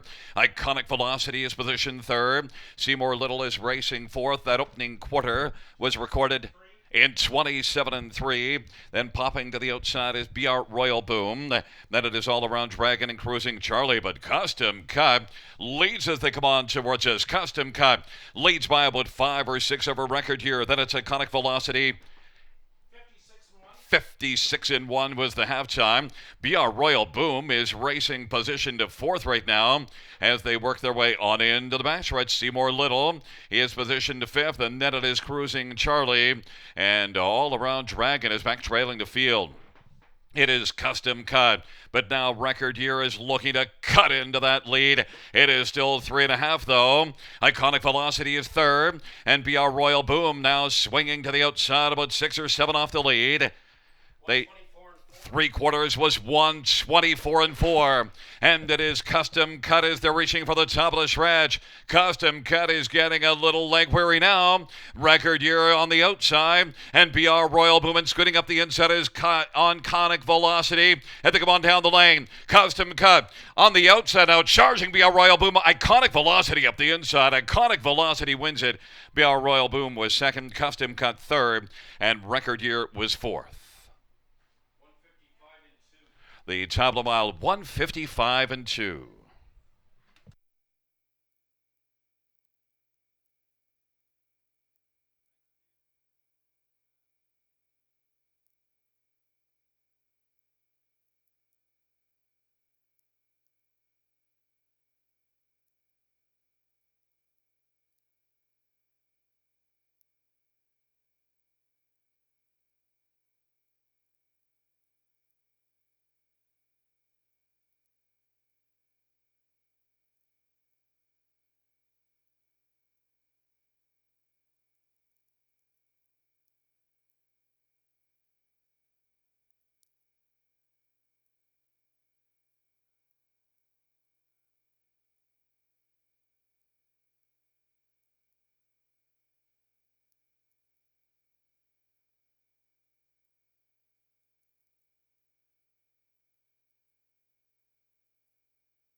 Fans, the inquiry sign will go up. It pertains to number 5, Custom Cut in the stretch drive.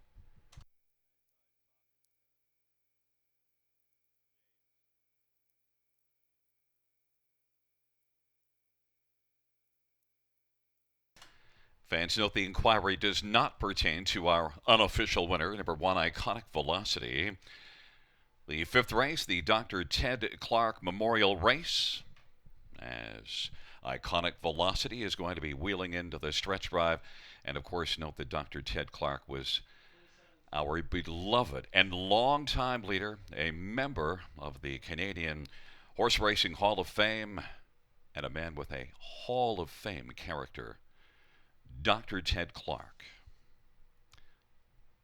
Number 1, Iconic Velocity, 4-year-old Better's Delight, Bay Gelding, owned by Zachary Shepard and Robert Hummel. Frederick Borgo, the trainer. Travis Henry, the winning driver. It's the 2nd win this year and the 5th lifetime. Iconic Velocity, mile of 155-2. The fractions were 27-3. The half 56-1. 3/4 124-4. 155-2. Iconic Velocity taking the Dr. Ted Clark Memorial Race.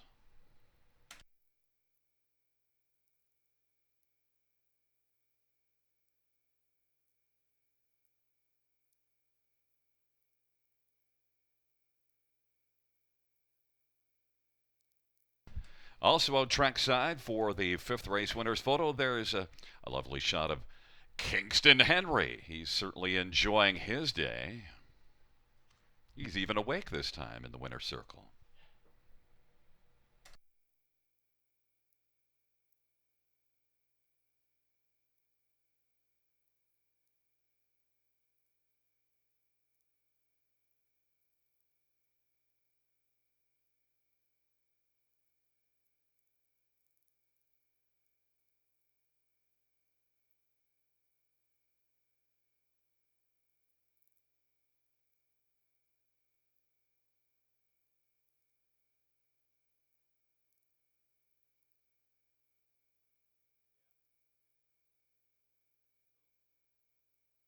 Would James McDonald please report to the paddock phone? James McDonald to the paddock phone.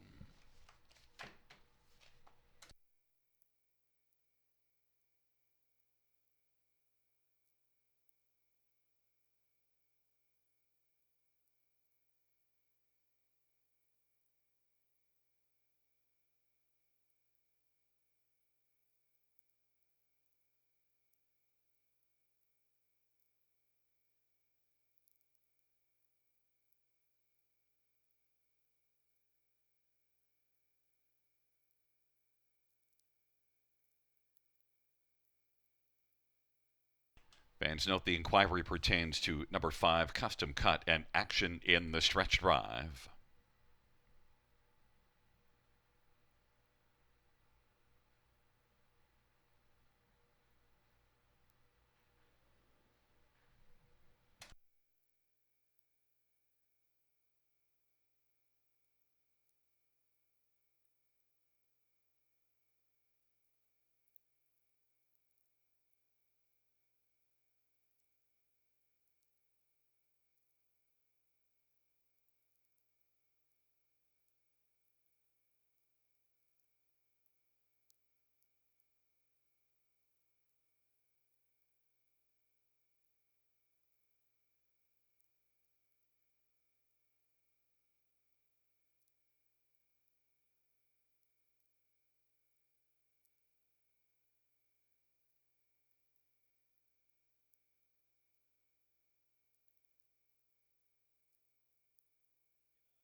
Fans note the fifth race, we have a placing of number 5 Custom Cut, who finished third, placed back to fourth. Judges determining that 5 Custom Cut interfere with 2 record year in deep stretch. The top 4 will be 1, 4, 2, 5.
Mutual prices for race number 5. 1 Iconic Velocity, $26, 9, 26.30. 4 BR Royal Boom, $270, 230. 2 Record Year, $250. $2 Exactor, $115.20. Dollar Try, $138.70. And the Dollar Super, $451.20. And racing fans, if you direct your attention trackside, we got some drivers throwing some shit, and Blair won. Fans are going to send things down trackside as we see that we have some drivers out trackside. We've got Blair down trackside with the drivers, and you want to be down trackside to get some gear. How you doing, Blair? Oh, I'm doing great, Gary. It's been a great day, everybody. Everybody having fun so far? Great day for Industry Day, and I'm here with some drivers, and we're throwing out some swag. Hey, guys, give them some stuff. We got Louis Waugh over there. We got James McDonald. We got Colin Kelly. We got Austin Story, and they're going to be throwing some stuff out for you guys. Go for it, boys. Come grab your swag. Hats. We got sweaters. And they're also the competitors in our Bouncy Pony Stakes Driver Edition. Actually, this is the premier event this year of our Bouncy Ponies. So we always like to give back to all our fans. And I think Colin Kelly could be a professional boomerang artist. Look at this. There you go. Boom! James McDonald, definitely a boomerang artist. There we go. Yeah, they're clamoring for it. So just coming up very, very soon, we're getting the Bouncy Ponies getting out there. So we have last year's champ, Colin. What's the secret to being a good bouncy pony guy? I don't think there's really a secret to it. I think I just have long legs. It helps. Long legs. And then we have over here 2 years ago's champ. This is the championship, the battle of last two champions. James, what's your little secrets for the bounces? Well, I know you weren't here, but it wasn't just last year. I think it was 5 years in a row before that. I mean, I don't know. But it doesn't say it in the program either, but they run me into the test barn and they scoped me, and I was sick last year. So I'm expecting a big performance this year. He went lame, and he got second. He still beat Jay Harris and Bob McClure. They DNF'd. All right, and we have Louis. Louis, have you done this before? No, that's my first time, and I'm the only French guy going around with 3 English guys, so I'm going to just try to stay healthy and stay up on my pony. Vive la France! And then we got a rookie, Austin Sorry. Come on down, Austin. This is his first time, and he speaks English, so he's probably going to be slower, right? So, Austin, how do you think you're going to do? I just hope to do all right and keep up. All right, good attitude. So we're going to work our way over to the ponies. As you can see, we got Greg, Jenna, Tom, and our photography lady getting our bouncy ponies ready.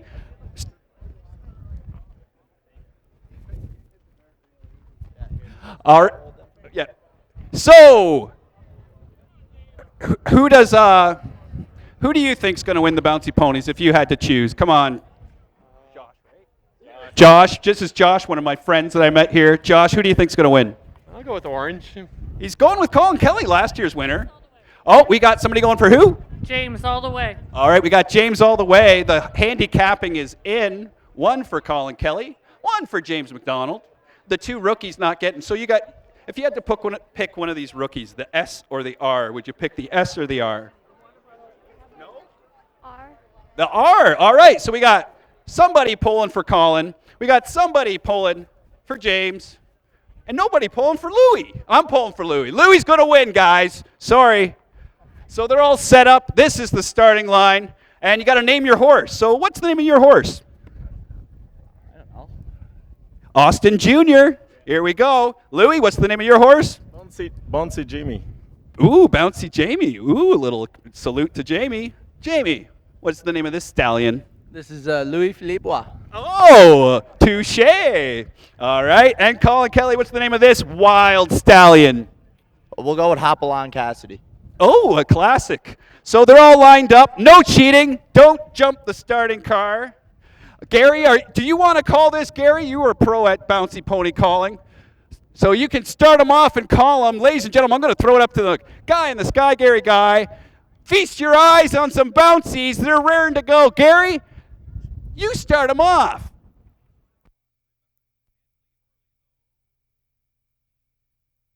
Remember, no cheating. We're getting ready to go. We're going to count it down. 3, 2, 1. We've got Colin down to the inside. James Lou in Austin. In 3, 2, 1. And they're off and bouncing. James McDonald, Colin Kelly down to the inside. Now on the outside, Austin. And Louis is way back lagging. Austin, Colin Kelly. Austin on the outside. First timer, Austin gets the job done.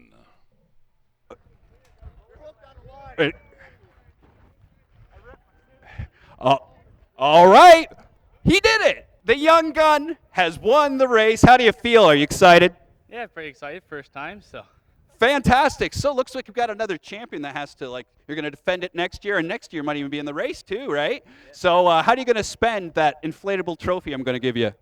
Oh, to put up somewheres. Nice. Awesome. So there's our bouncy ponies. We got race 6 coming up in about 6 minutes. We have our draws coming. So anybody who put your name in the ballot box, we're going to put to draw all that stuff. The Grand River Agricultural Association, we're going to give away $100. And then we have our big draws coming out after race number 8. Then, of course, the Battle of the Bells, the Battle of Waterloo coming at you. And you just saw Austin Sorey, our rookie, win the bouncy ponies. Can we all hear for Austin? Let's hear for Austin, everybody. Big rookie. Thank you very much. And we'll get back to the horse racing very, very soon. Good luck on your bets, everybody.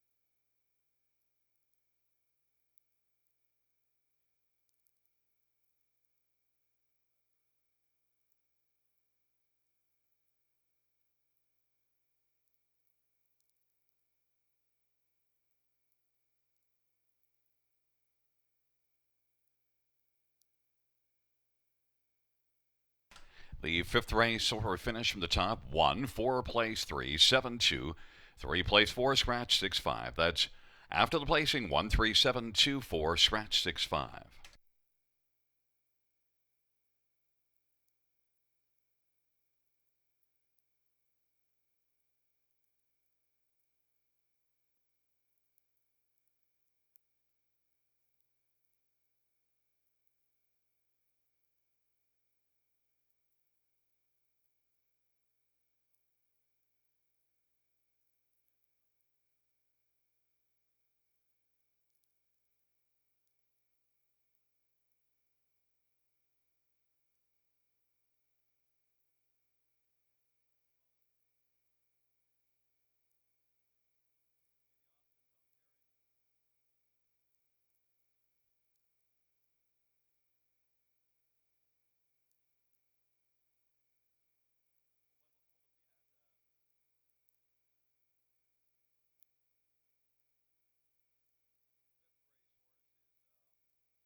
All right, everybody, and just in case you didn't know, it's race 6.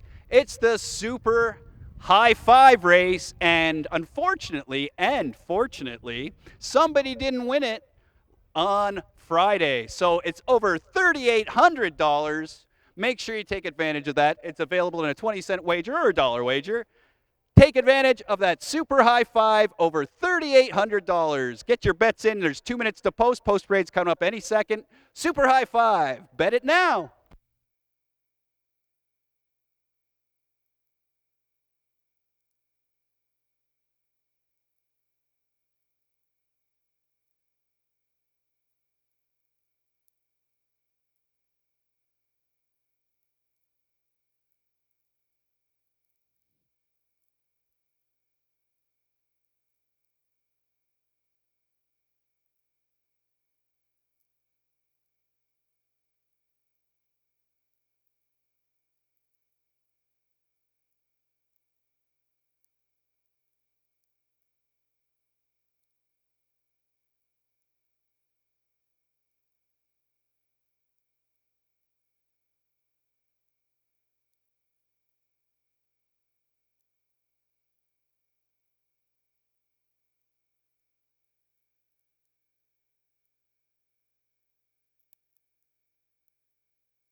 Hi, I'm Anthony Hahn, and you're watching the 6th race at Grand River Raceway.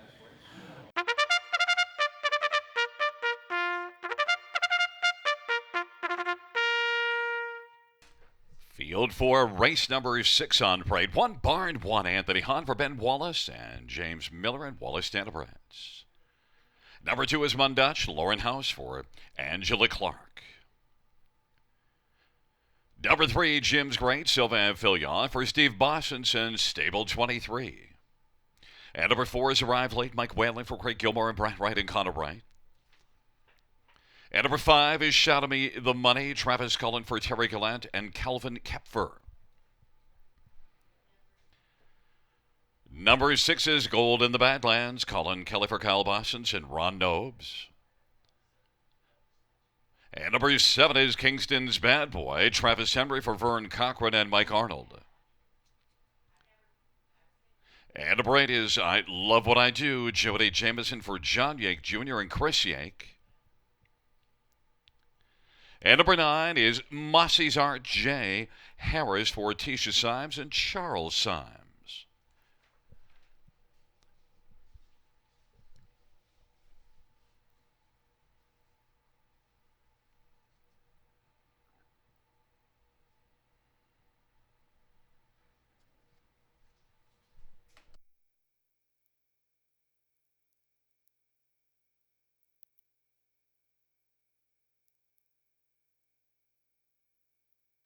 Well, fans, we're getting close to the 6th race. Note the high five carryover, $3,820.40. Well, number 3, Jim's Great, is a little tough to bet against. 6-5 is the price, but Jim's Great, 9 wins in 21 starts this year and has been really sharp here. In fact, of the last 5 starts here, 4 of them wins here. The only non-winning start was post 7, getting parked pretty much the entire mile and fading away, but post 3, Jim's Great should have a good trip. Jim's Great and Sylvain Filion for Steve Bossens. And Steve is having an just tremendous year. Look at the win percentage. He's got 30 wins this year in 82 starts. Jim's great, and Steve's been great as well. And Sylvain Filion certainly knows greatness, so you've got even money on the board. Number 9, Mossy's Art, though, does show some 52-1 speed late June at Mohawk and has been a consistently strong one all year. Mossy's Art sent out by Tisha Symes, Jay Harris driving, and Mossy's Art 15-1 if you fancy a price instead of going to the even money horse. Number 7, Kingston's Bad Boy and Travis Henry. This one was able to go all the way on top in 56-1 last time out, so that speed compares well. And also a win here 56-1 3 races ago, so it wasn't a one-off. In fact, look at the year. 16 top 2 finishes in 26 starts for Kingston's Bad Boy. We'll see if anyone beats Kingston's Bad Boy. Post position, though, doesn't help, but he does show closing ability as well. Kingston's Bad Boy is 8-1. And number 1, Barn 1, gets the inside advantage, although had the inside at Mohawk last race, it didn't fire out. Not sure about the gate speed, but you do see a win here in 56-2, a dominant win here 3 races ago. Barn 1, Anthony Hahn for Ben Wallace. 5-2 is the second choice, and now has come back out onto the track after heading back to the paddock. Barn 1. Anthony Hahn's been a little hot lately as well, so we'll see if that plays out here from the inside at 3-1. 6th race, the Elements Casino Grand River Pace, is the 6th of 11 dashes on this Monday afternoon, featuring the Super High Five.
Gate is rolling for race number 6, taking up positions. Barn 1, Mundutch. Jim's Great on the inside of the center.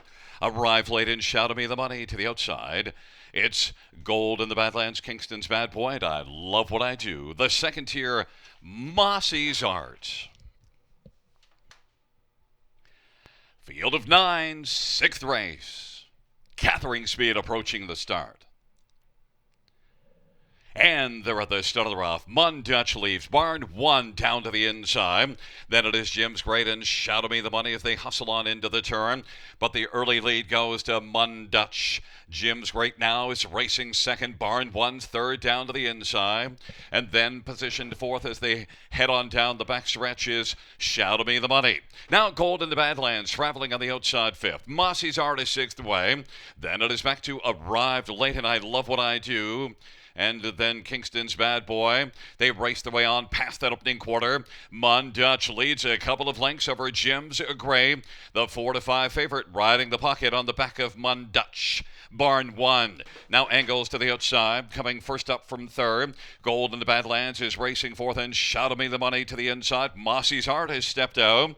And then it is back to, on the inside, Arrived Late, and further back is Kingston's Bad Boy. And I Love What I Do is trailing 56-4 the halftime. Barn 1 pressuring Mundutch now as they work their way up towards and the 5/8, and on the inside, Jim's Great is racing third. Gold in the Badlands on the outside fourth. Now Barn 1 is going to clear to the front as they race their way on down the backstretch. Barn 1 is taken over. Mundutch is racing second.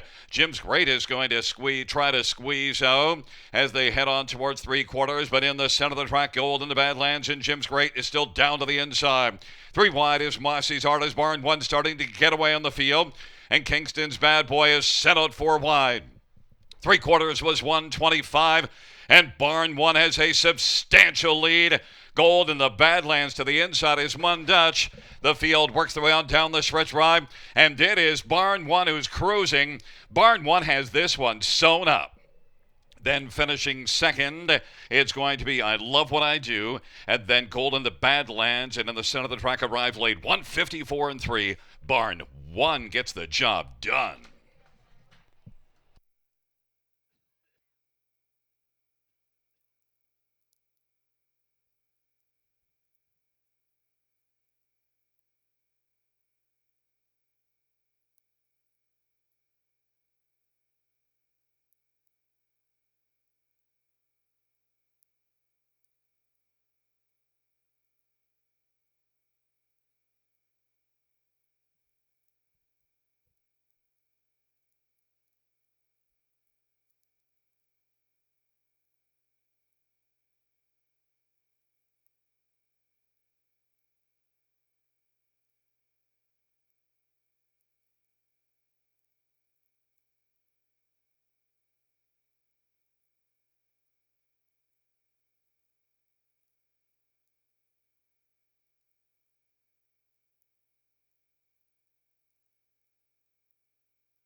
The top 5 unofficial 18647.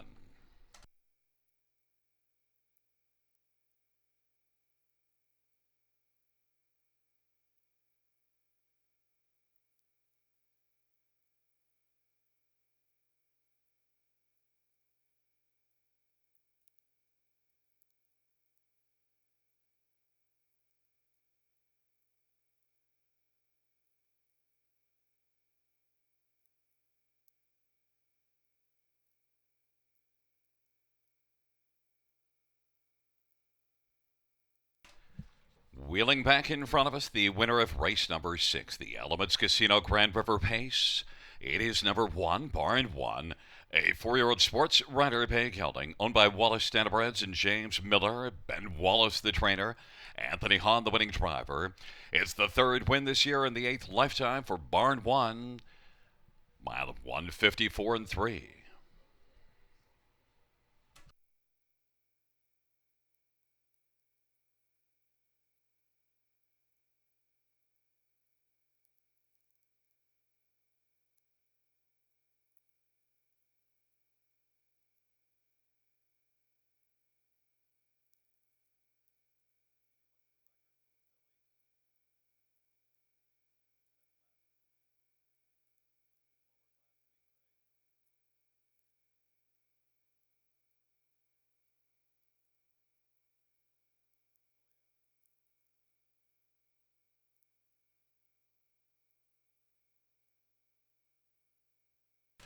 Here are the 6th race mutual prices. 1, Barn 1, $6.30, $3.90, and $2.90. Number 8, I Love What I Do, $33.80 and $13.80. And number 6, Gold in the Badlands, $8.80. The exactor is $617.60. The dollar try, $3,290.10. The dollar win for $368.50.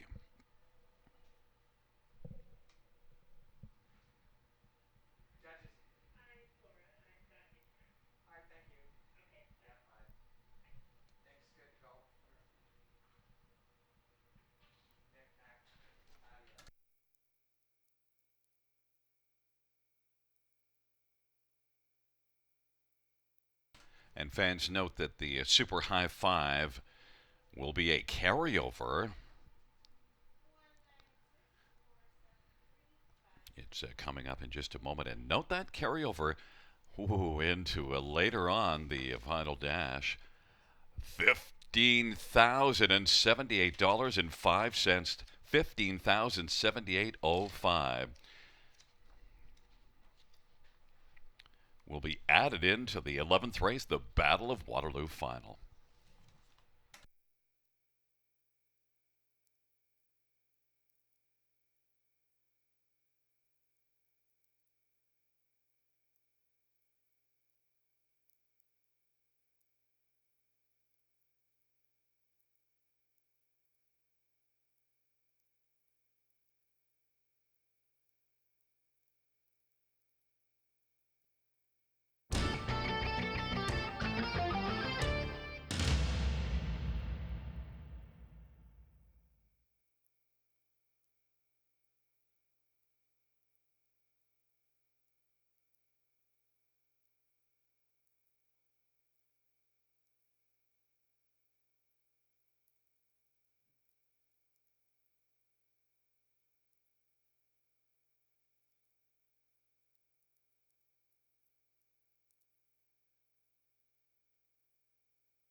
The 6th race order of finish from the tops, 196, 473, 528. That's 196, 473, 528.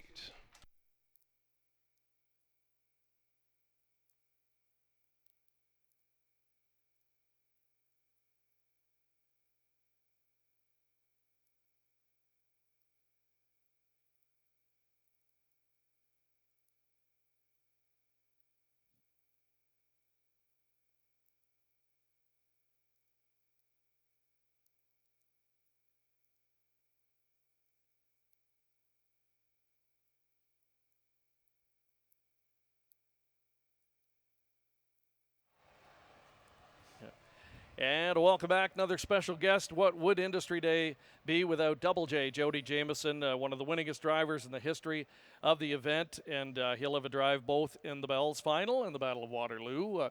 Before we get to your horses in that, we've been asking everybody all day just what your personal reaction was on Saturday when a fellow competitor and a Canadian wins the Hamiltonian. Well, to be honest, I was sitting on my couch, and I actually told Bob this story that I had my head down on the pillow on the couch watching the races, and deep stretch, we all jumped up and we were screaming for him, and I kind of was surprised at myself, to be honest. You know, as a fellow driver, we want to win that race too, but geez, I was sure some happy to see him and Luke Blais win that race, and I know the work that Luke puts in it. I know the time and the expertise that Bob puts into racing these horses for Luke and Mr. Godin.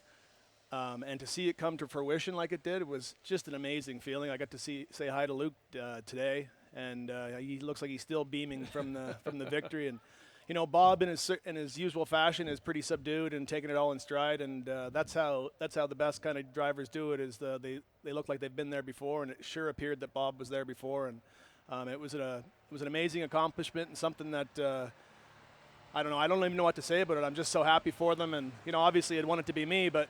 At the same time, I couldn't be happier for Bob, 28 years old, just like Scott Zeron winning it twice now. And, you know, hopefully there's more times for us. And it also is a big shot in the arm for the driving colony at Mohawk Woodbine Park, where one of our regulars, one of our top guys, goes down there and wins the biggest race in the world. Yeah, you've been there. I mean, it's one thing to win the big races in Canada, but when you go south of the border and win races like the Little Brown Jug, for example, which you've won, what's it mean to you as not only just a driver, but as a Canadian driver? Well, and your point is well taken about the Canadian driver part. People, I don't believe, give us the credit that we are owed or deserved when we go to the States. I think you know, obviously it's the center of the world. The Grand Circuit is the center of the harness racing world, and if you're not on it all the time, you kind of discard it a little bit.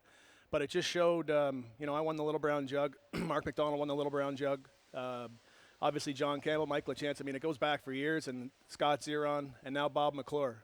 Doug McNair has won big races down there. So it's a big shot in the arm for us as being Canadian drivers, and I think we're showing the world. I think we've shown the world for a long time now that we've won races and can win races. Chris Christoforou comes to mind on guys that went down and dominated and did what they did what everybody else does when they have the best horse. Sure. They did the best job. Let's get a thought on your horses today. The Battle of the Bells, Queso Releno. We had Blake McIntosh on. That filly really impressed me last week in the Elims. How impressed were you with her?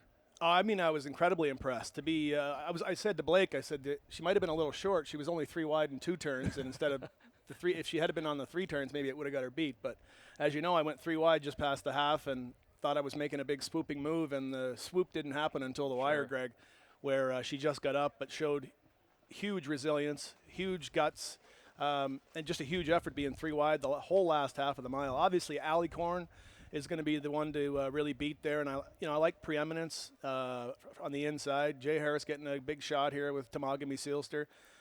And Karma Sealster with the 8. That evens the field out. I think she's probably the class of the field other than Alicorn, but with the 8-hole, it's going to be Doug's got some work to do, and I mean, it's a great race. It's really close.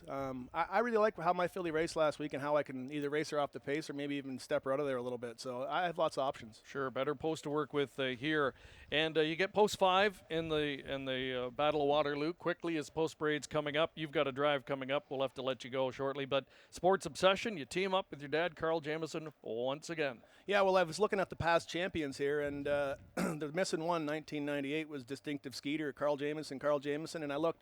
The only 2 people I've won on Battle of Waterloo Day for are Carl Jamieson and Dave Maneri. I've won 3 for Dave in the Battle of the Bells, and I've only ever won for my dad in the Battle of Waterloo. So it might be just something extra special to be connected with him here again in 2019 with Sports Obsession. Yeah, nice colt too, and certainly it looks like he fits in there. So thanks again for taking some time to join us, and good luck today.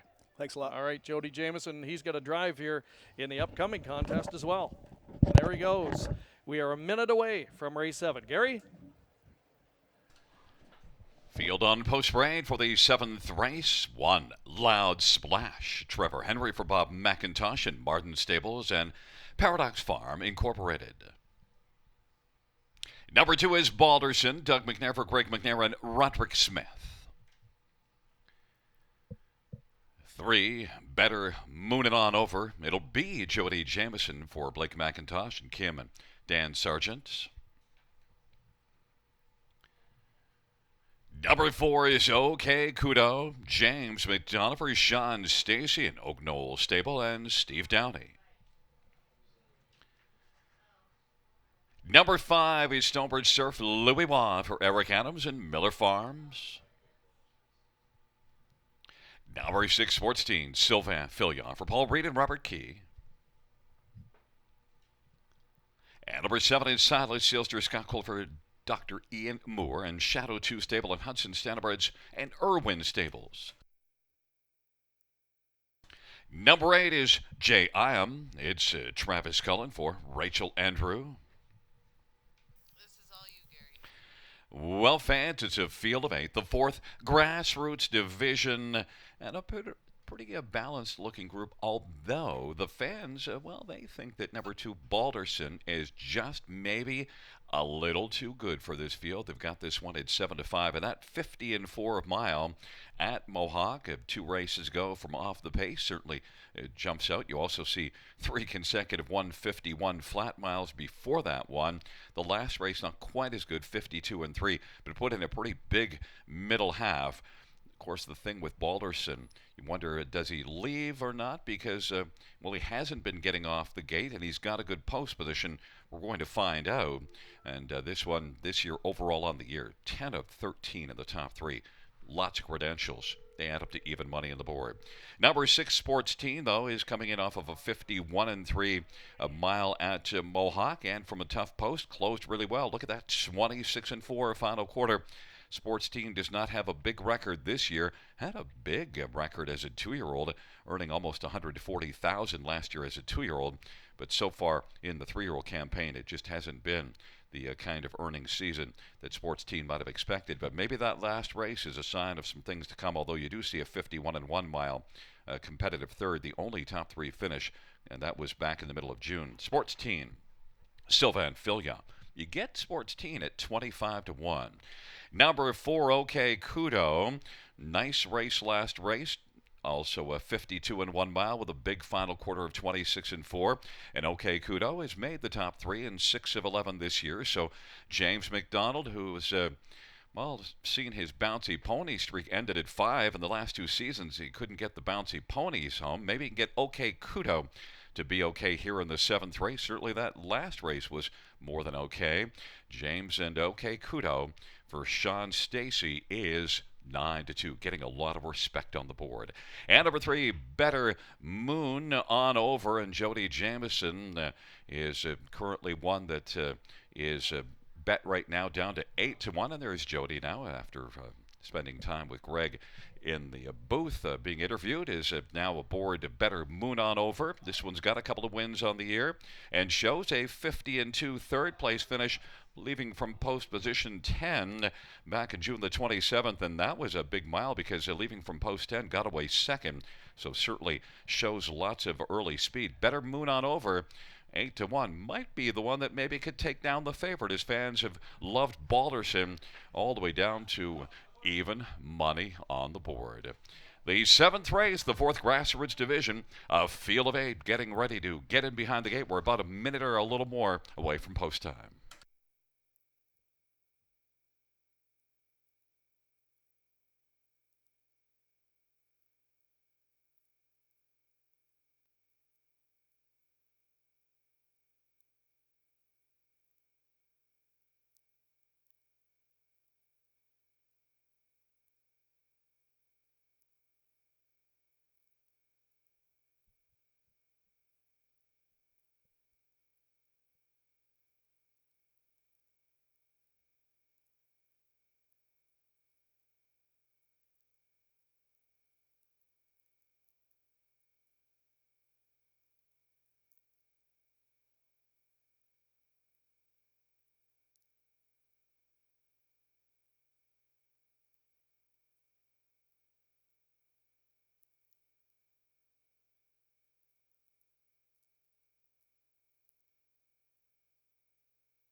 Starting gate is rolling for race number 7.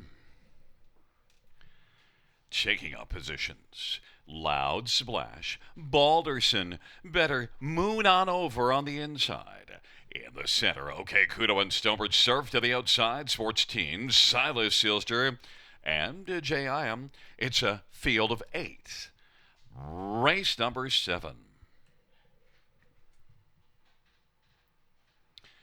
7th race on a glorious Monday afternoon, Industry Day 2019, as we're gathered at the river and the horses are gathered in behind the gates. Here they come.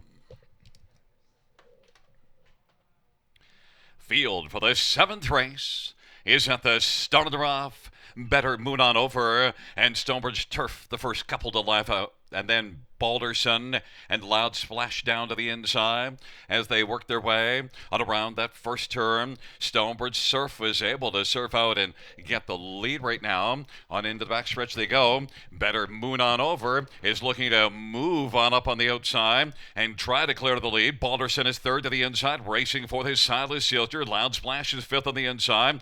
Then it is OK Kudo and Sports Team and J.I. But now it is Better Moon on Over who is able to move and grab the lead. Stonebridge Surf is right there in the pocket, and driving on the outside is Silas Silter, 27-1 the opening quarter. Balderson is racing fourth, and then it is Loud Splash and OK Kudo, the trailing to our Sports Team and J.I.M.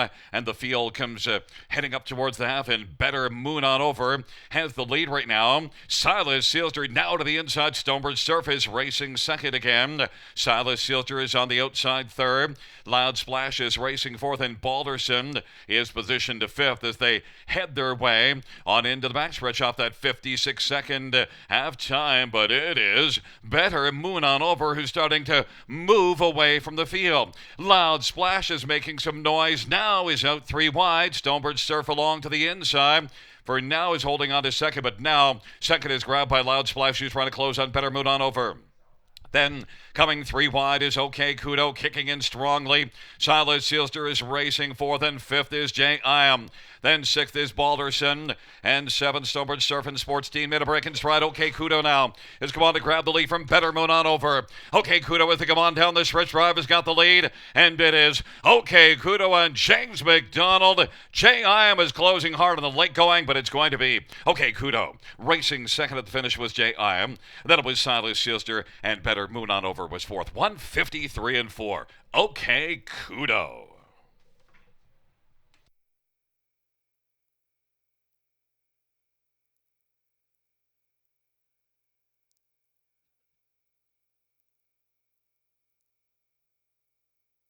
Fans, the inquiry sign will go up. Judges reviewing racing action on the final turn.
Wheeling back in front of us, the winner of race number 7. It's number 4. OK Kudo, a 3-year-old Sunshine Beach Bay colt owned by Oak Knoll Stables and Stephen Downey. Sean Stacy, the trainer. James McDonald, the winning driver. It's the second win for OK Kudo. The 4th Grassroots Division on the afternoon for 3-year-old pacing colts and geldings in the Ontario Sire Stakes goes to OK Kudo and James McDonald for Sean Stacy.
At Flamborough in the grassroots there, and he had got around the track well. He's a high speed horse, but he needs things to set up for him. He likes one move, and today they slugged it out up front, and he gets a trip like that, he's going to blow the doors off some nice horses.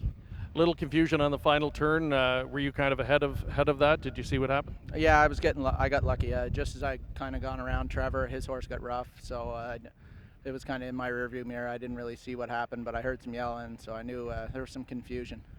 OK Kudo is he one that you expect can step up even further as the season wears on? Yeah, he's kind of one that's been getting better every start. Like early in the year, he was kind of a little disappointing. Like we had high hopes on him, and he was racing well. He just wasn't finishing and going by like we thought he should. And now he's starting to get the hang of it and get stronger. And that's the first time he's really drove away from horses, so that's a good sign. Okay, good day for you so far. Of course, you're looking ahead to the 2 main events. You get reunited. You pick up a drive here on Better Be a Secret. Tell us what you can about this filly. Oh, she's been good all along. Like I qualified her early, and I raced her a few times, and she's never really gone a bad start. Post 7's going to be a little bit of a challenge, but if it works out good, then I think she'll get a good chunk. And I know your colt in the final. Blake is quietly confident in him. Do you share that enthusiasm? Yeah, I just think there was like a big tornado rolled in just before that race the other day, so I don't think the line does him much justice, but he was strong all the way through. When I moved him, he did his job, and then he paced away at the wire. So I'm hoping I can work something out, and he can be just as strong this week. Good luck with both of those, and congratulations on this one. All right, thank you very much. James McDonald, OK Kudo, deliver in the grassroots division, just completed. Still plenty of racing to come, and we'll be heading up to Gary Guy momentarily. And fans note that the inquiry will not affect the top 4 on the board. The mutual price is number 4, OK Kudo, $13.50, $5.80, and $5.40. Number 8, J.I.L., $9.40 and $6.30. Number 7, Silas Ilster, $7.60. The $2 exactor, $143.70. The dollar try is $224. The dollar super is $1,014.75.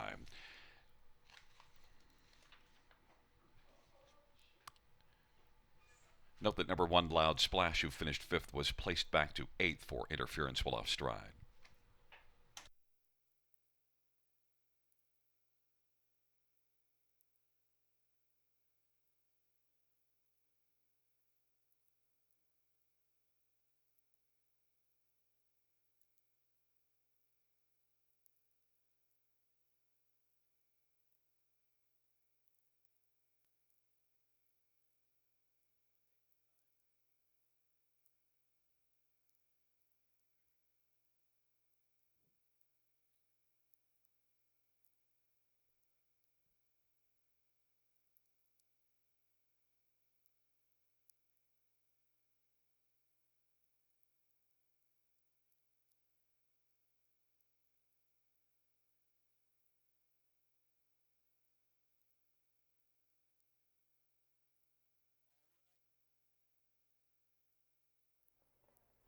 All right, everybody, we have done the draws. We got money to give away. First off, the big Bettin' Bucks draw.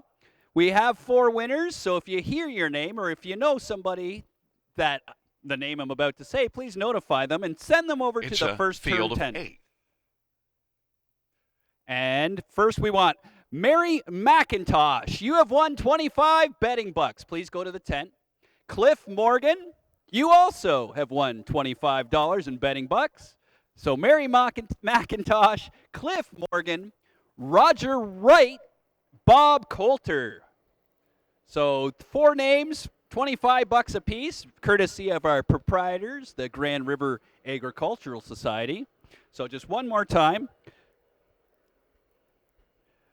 It's Mary McIntosh, Cliff Morgan, Roger Wright, and Bob Coulter. And our cheerleader winner was Denise Crosby. I don't know if you're the girl from Star Trek.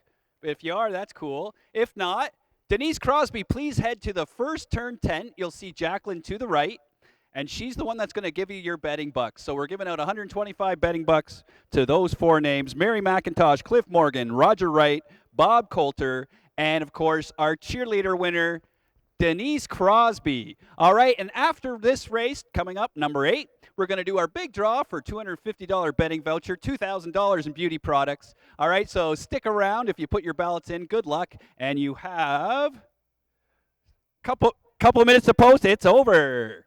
All right.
Seventh race over a finish from the top.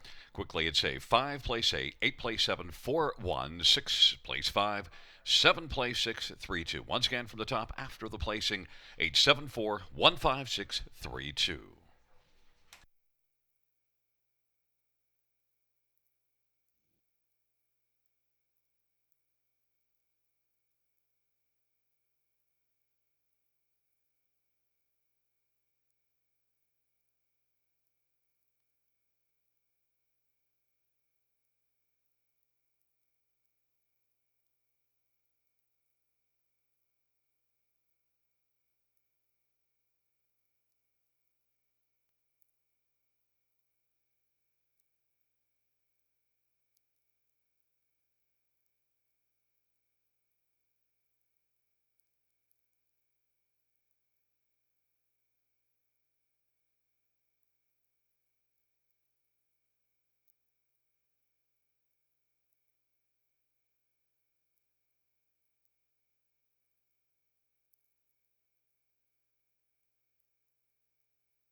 Hey everybody, I'm Scott Young. You're watching race number 8 at Grand River Raceway.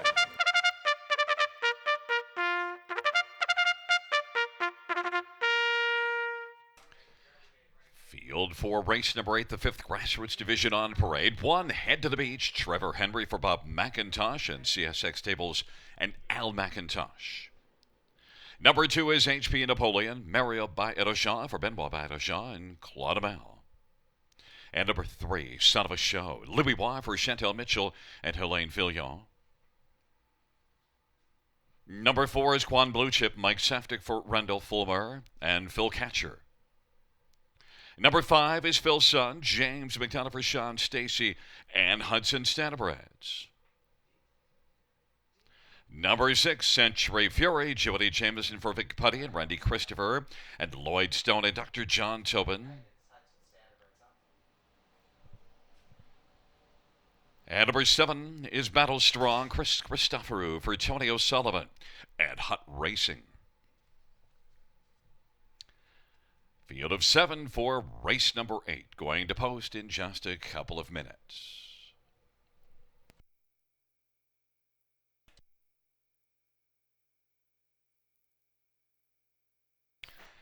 Well, fans, we're getting close to the 8th race, our 5th Grassroots Division for 3-year-old pacing colts and geldings. Let's look at this field. And number 2, HP Napoleon, is one of 2 that is right now co-favored at 5-2. 3 consecutive wins for this one. Big win in 51 at Mohawk, 3 races back, and then shipped down to La Belle Provence and won a couple of times at 3 Rivers, and 4 wins and 8 starts for HP Napoleon. So it comes in red high. HP Napoleon is right now 3-1. The second choice with Mario and Brother Benoit. Let's take a look at number 5, Phil's son. You do see a 50-4 strong second place finish, just 3 races back at Mohawk and at Grassroots, and 5 out of 10 this year, resulting in top 2 finishes. Phil's son is one that could shine brightly here in the 8th, and get James McDonald back-to-back wins. Phil's son, 3-1. Number 7, Battle Strong. Well, tough post position, but you do see back-to-back 51 and change miles, 2 and 3 starts back, and 3 wins on the year and 9 starts. So Battle Strong and Chris Christoforou for Tony O'Sullivan shouldn't be sneezed at here. 7-1 is the price there. And number 4, Quan Blue Chip. Well, Quan Blue Chip was 12 lengths back last time out, and yet was able to close very strongly. 151-3. 3 strong final quarters after that, 29 and 1 opening quarter. So maybe Quan Blue Chip and Mike Saftik can show you the Quan. Quan Blue Chip for Randall Fulmer is right now 5-1 on the board. And also note the number 1, Head to the Beach, and Trevor Henry down on the inside, getting a lot of action at 3-1. There is Quan Blue Chip at Mike Saftik right now, as we're just about a minute to post time. Quan Blue Chip is 5-1 on the board. The 8th race, the 5th Grassroots Division. It's the start of the wind for, and once again a reminder about that big high five carryover into the final dash. A super high five carryover. You see it on your screen. Look at the amount. It's coming up in just a matter of seconds. Let's count this down. In race 11, $15,078. Heck, I'll throw in the 5 cents myself.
Starting gate is rolling for race number 8.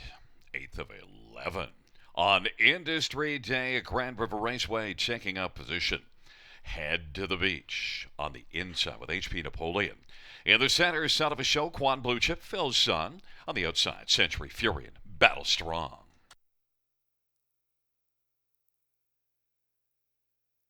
It's a field of 7 for the 8th race.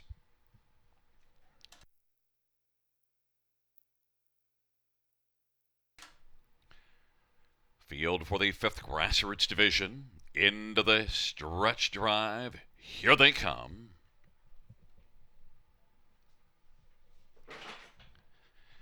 And they're at the start of the drive. HP Napoleon's going to lead with Son of a Show. Century Fury, Battle Strong to the outside. Then head to the beach and Phil's Son. And down to the inside, Quan Blue Chip. But it is HP Napoleon right now, who's able to battle out and take the lead in front by 2. Head to the beach is second. Then third is Son of a Show on the inside. Racing fourth, Quan Blue Chip. Battle Strong, caught on the outside 5th. Phil's Son is 6th, and 7th is Century Fury. HP Napoleon has the lead as they hustle on past that opening quarter in 27-2. Now Head to the Beach is up a little closer in the pocket. And on the inside third is Son of a Show. On the outside, Battle Strong continues to battle on the outside. Quan Blue Chip is 5th on the inside. Then it is back to Phil's Son and Century Fury. Off that 27-2 opening quarter, HP Napoleon's going to lead the field on up to the half and Head to the Beach on the inside. Battle Strong is racing first over. 4th on the inside is Son of a Show. Then it is back to Phil's Song and Century Fury, and trailing the field on the outside. Now racing from that trailing spot is Battle Strong. They race their way on down the backstretch, or rather Century Fury trailing. It is HP Napoleon, who's got a lead of a length and 3/4. Head to the Beach is racing second, and on the outside, racing a little closer third. Now Battle Strong is surviving a tough trip. Phil's Son is sent out 3 wide, and Phil's Son has come on now and out there 3 deep and has a share of second. A wall of 3 as a length and a half back on the inside. HP Napoleon. Phil's Son is getting threateningly close. Battle Strong right there on the hunt as well, with Head to the Beach as they come on down the stretch drive. On down the lane for HP Napoleon. Up the inside, Head to the Beach, HP Napoleon, and Head to the Beach. HP Napoleon wins. Head to the Beach was second. Phil's Son third. Quan Blue Chip was 4th. A mile of 1:54 and 3. HP Napoleon.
Wheeling back in front of us, the winner of race number 8. It's number 2, HP Napoleon. A 3-year-old Big Jim Brown gelding, owned by Claude Benoit by Edojean is the trainer, and Maria by Edojean is the winning driver. 5th win in 9 starts this year. 5th lifetime. HP Napoleon, 150, 4-3.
Here are the mutual payouts for race number 8. Number 2, HP Napoleon, 510, 260, 270.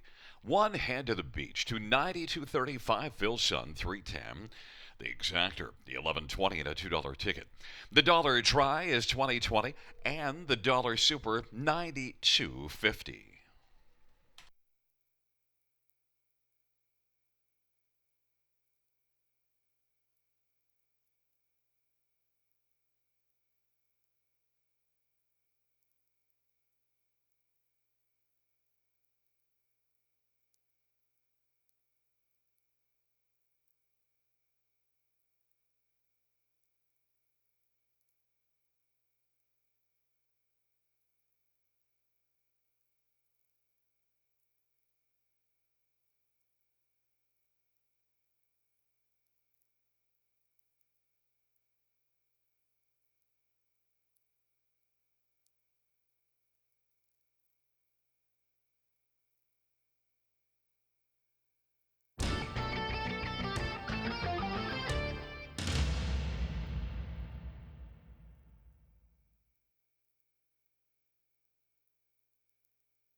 Eighth race order finish from the top, 2164375. That's 2164375.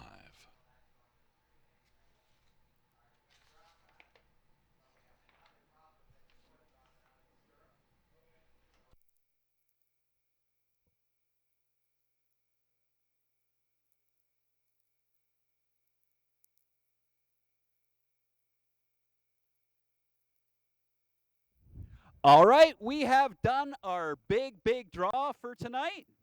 The first name, this is for a $250 betting voucher. So good luck. We've already done the draw. And who's the big winner? Good question.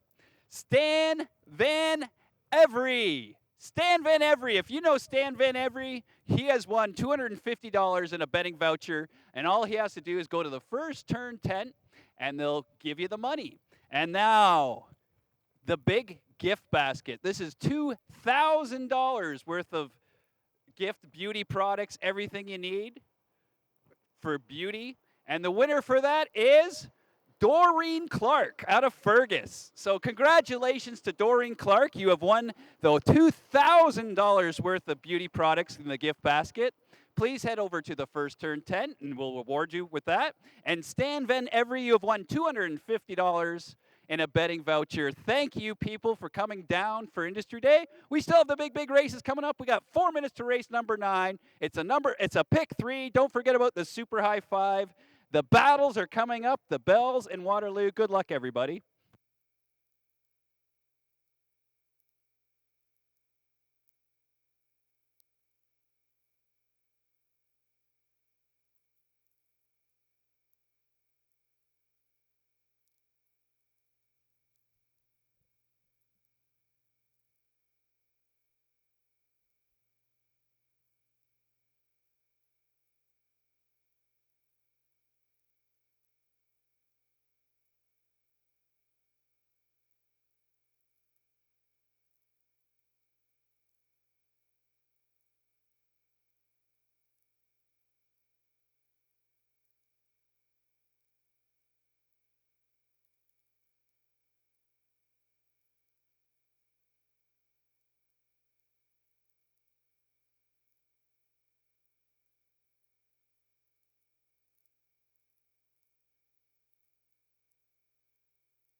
Hi, it's Bob McClure. This is race number 9 at Grand River Raceway.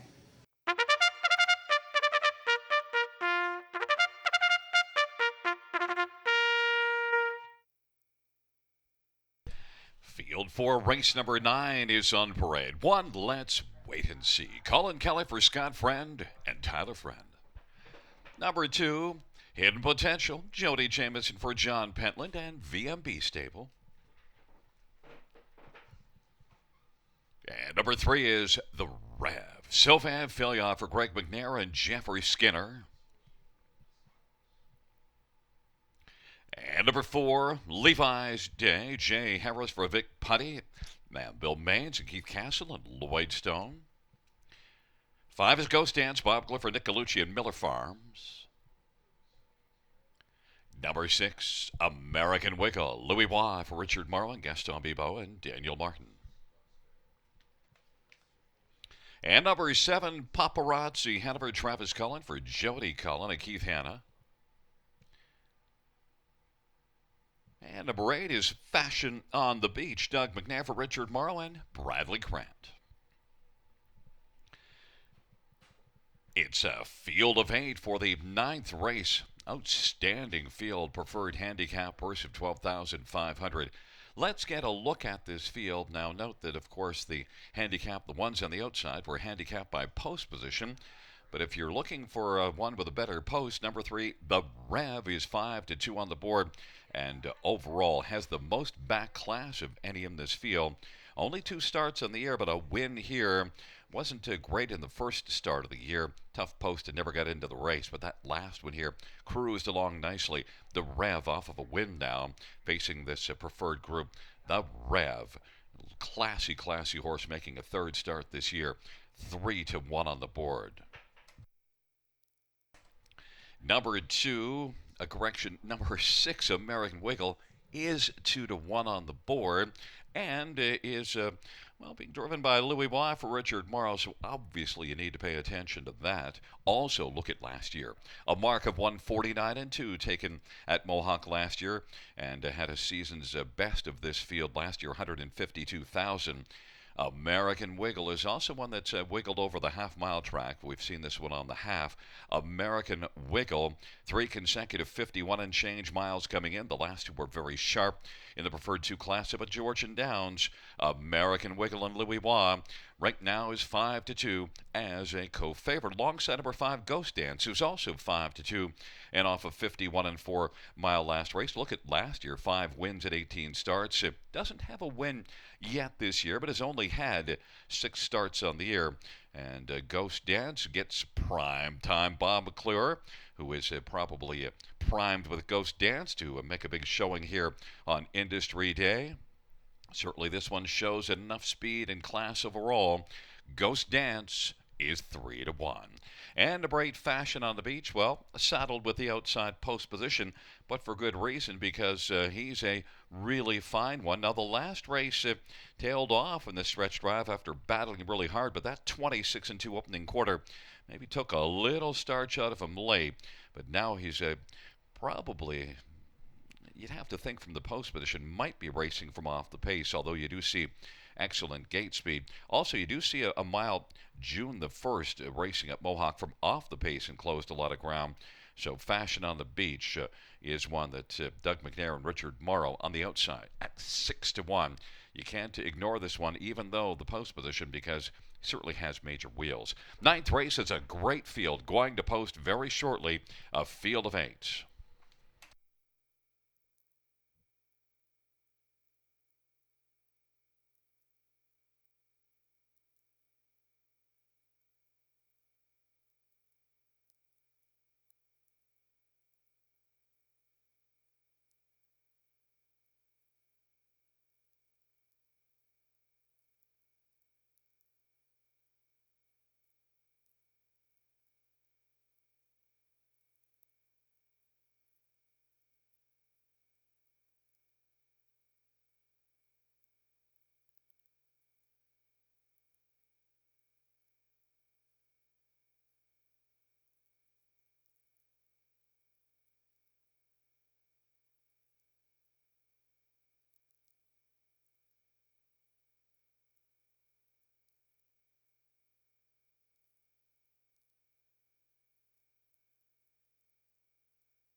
Gate is rolling for race number 9. Let's wait and see. Hidden Potential and the Rev on the inside.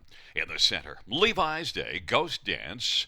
To the outside, American Wiggle, Paparazzi Hanover, and Fashion on the Beach. Field of 8, race number 9.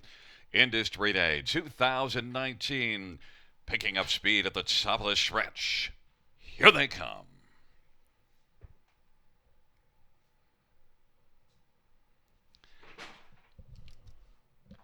Field for the 9th race is at the start of the rough. Ghost Dance is going to sashay out strongly. Let's wait and see the Rev and Levi's Day. Hidden Potential along to the inside, but Ghost Dance can be seen on the lead as they work their way into the backstretch. Let's wait and see a second. The Rev is third. Then position fourth is Levi's Day. Fashion on the Beach is on the outside fifth. Hidden Potential sixth to the inside. Then American Wiggle and Paparazzi Hanover. It is Ghost Dance and Primetime Bob with a lead of 2 1/4.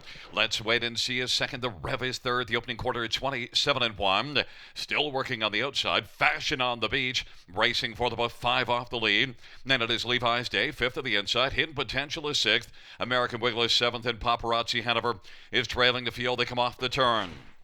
Ghost Dance has a nice lead of about 3 as they work their way on towards the half, and on the outside, Fashion on the Beach has not seen the inside yet and is racing second.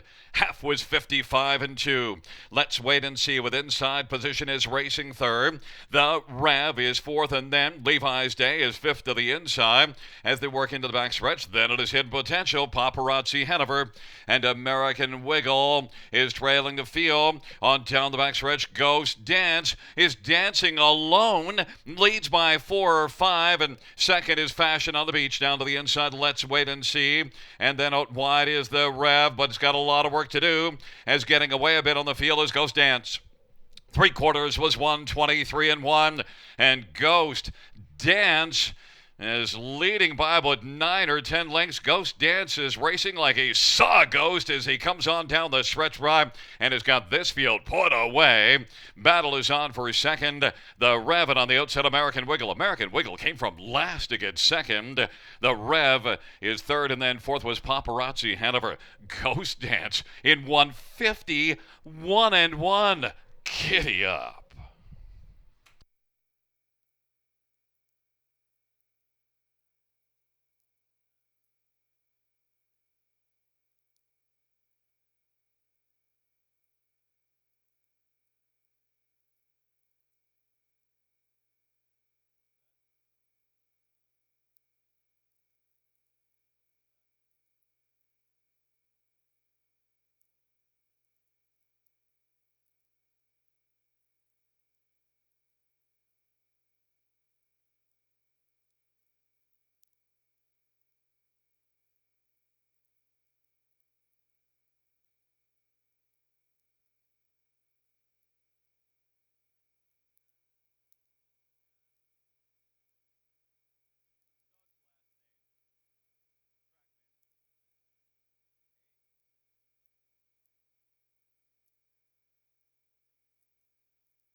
The unofficial top 4, 5, 6, 3, 7.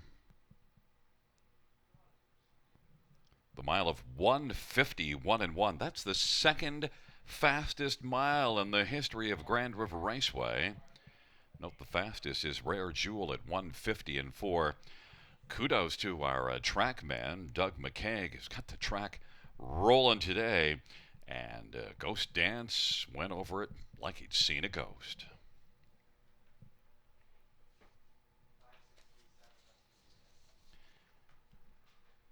Wheeling back in front of us, number 5, Ghost Dance, in a 4-year-old American Ideal Bay gelding owned by Miller Farms of Stouffville. Nick Gallucci, the trainer. Prime Time Bob McClure with the winning drive. First win this year. 8th lifetime for Ghost Dance. 1:51-1. Giddy up.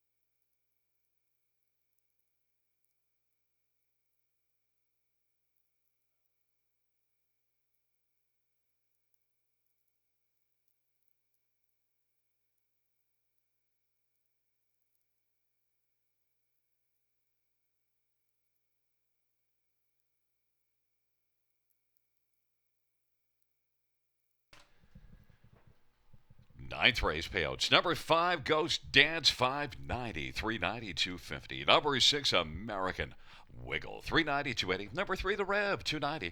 $2 Exactor, $17.50. Dollar Try, $34.90. Dollar Super, $119.30.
Here is the 9th race order finish from the top.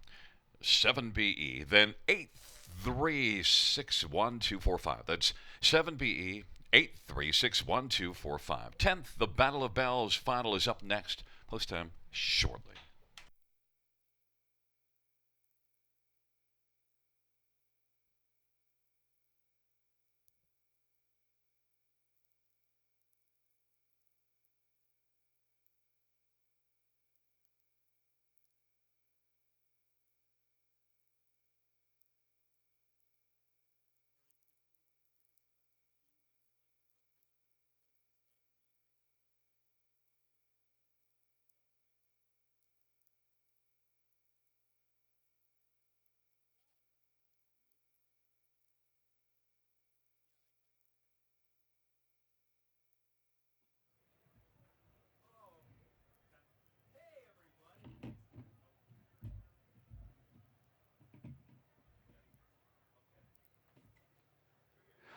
All right, everybody.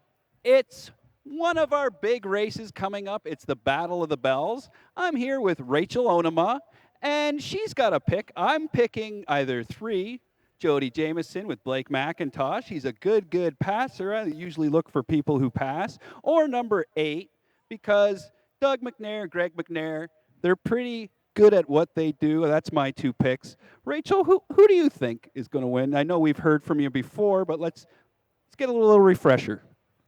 I'm going to go with number 4, Allie Korn. I mean, she's proved herself to be the best of the best many times this year. She's matched the track record for 2-year-old fillies in her elimination, and she's also the fastest freshman OSS starter. So, I mean, it's really hard to go against her. So that's my pick, Allie Korn. I got to go with the girl power, Chantal Mitchell. So I'm rooting for number 4. All right, you've heard our picks. I got 3 and 8. She just went with 1, number 4. The Battle of the Bells coming at you. Half of our big marquee races. Good luck on your tickets. Late Daily Double, Super High Five coming up after this. Good luck. Go get them, fillies.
I'm Jay Harris. You're watching race number 10 at Grand River Raceway.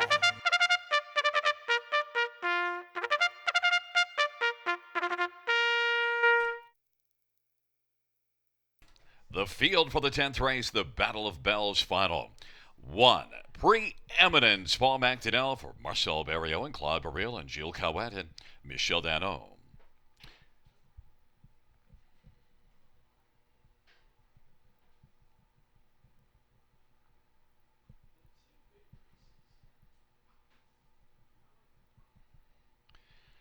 Number 2, Temagami Sealster.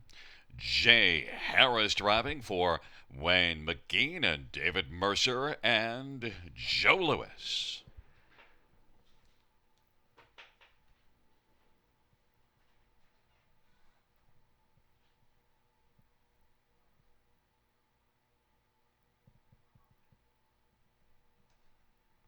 Number 3 is Casa Reino, Jody Jamison for Blake McIntosh and Hut Racing, and the Flanagan sisters, and Sue Vernon Smith.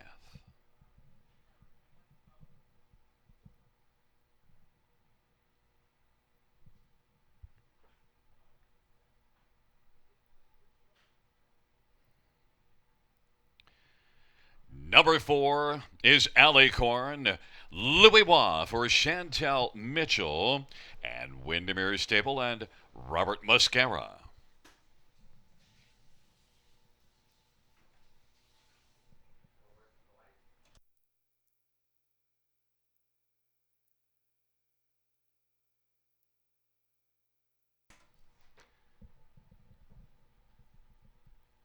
Number 5 is Highland Salsa, Trevor Henry for Amanda Fine and Highland Thoroughbred Farm.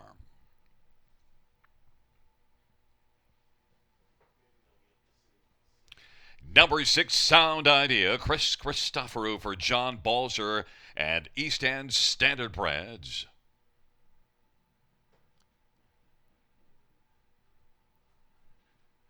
Number 7, Better Be a Secret, James McDonald for Blake McIntosh and Steve Heimbecker and Gary Volpe.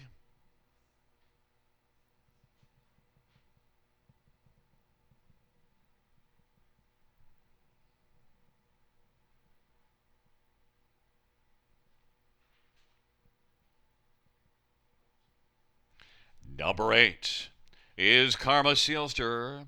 It is Doug McNair for Greg McNair and Eileen and Keith Waples and Karen Hover.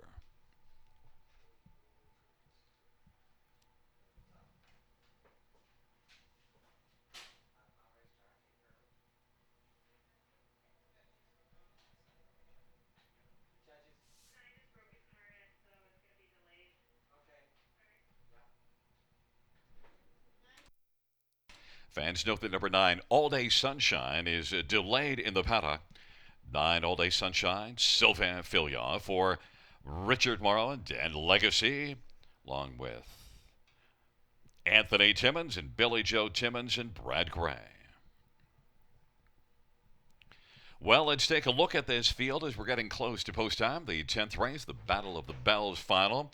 Purse of $157,500. We'll start with the most obvious one, 1 to 5 on the board.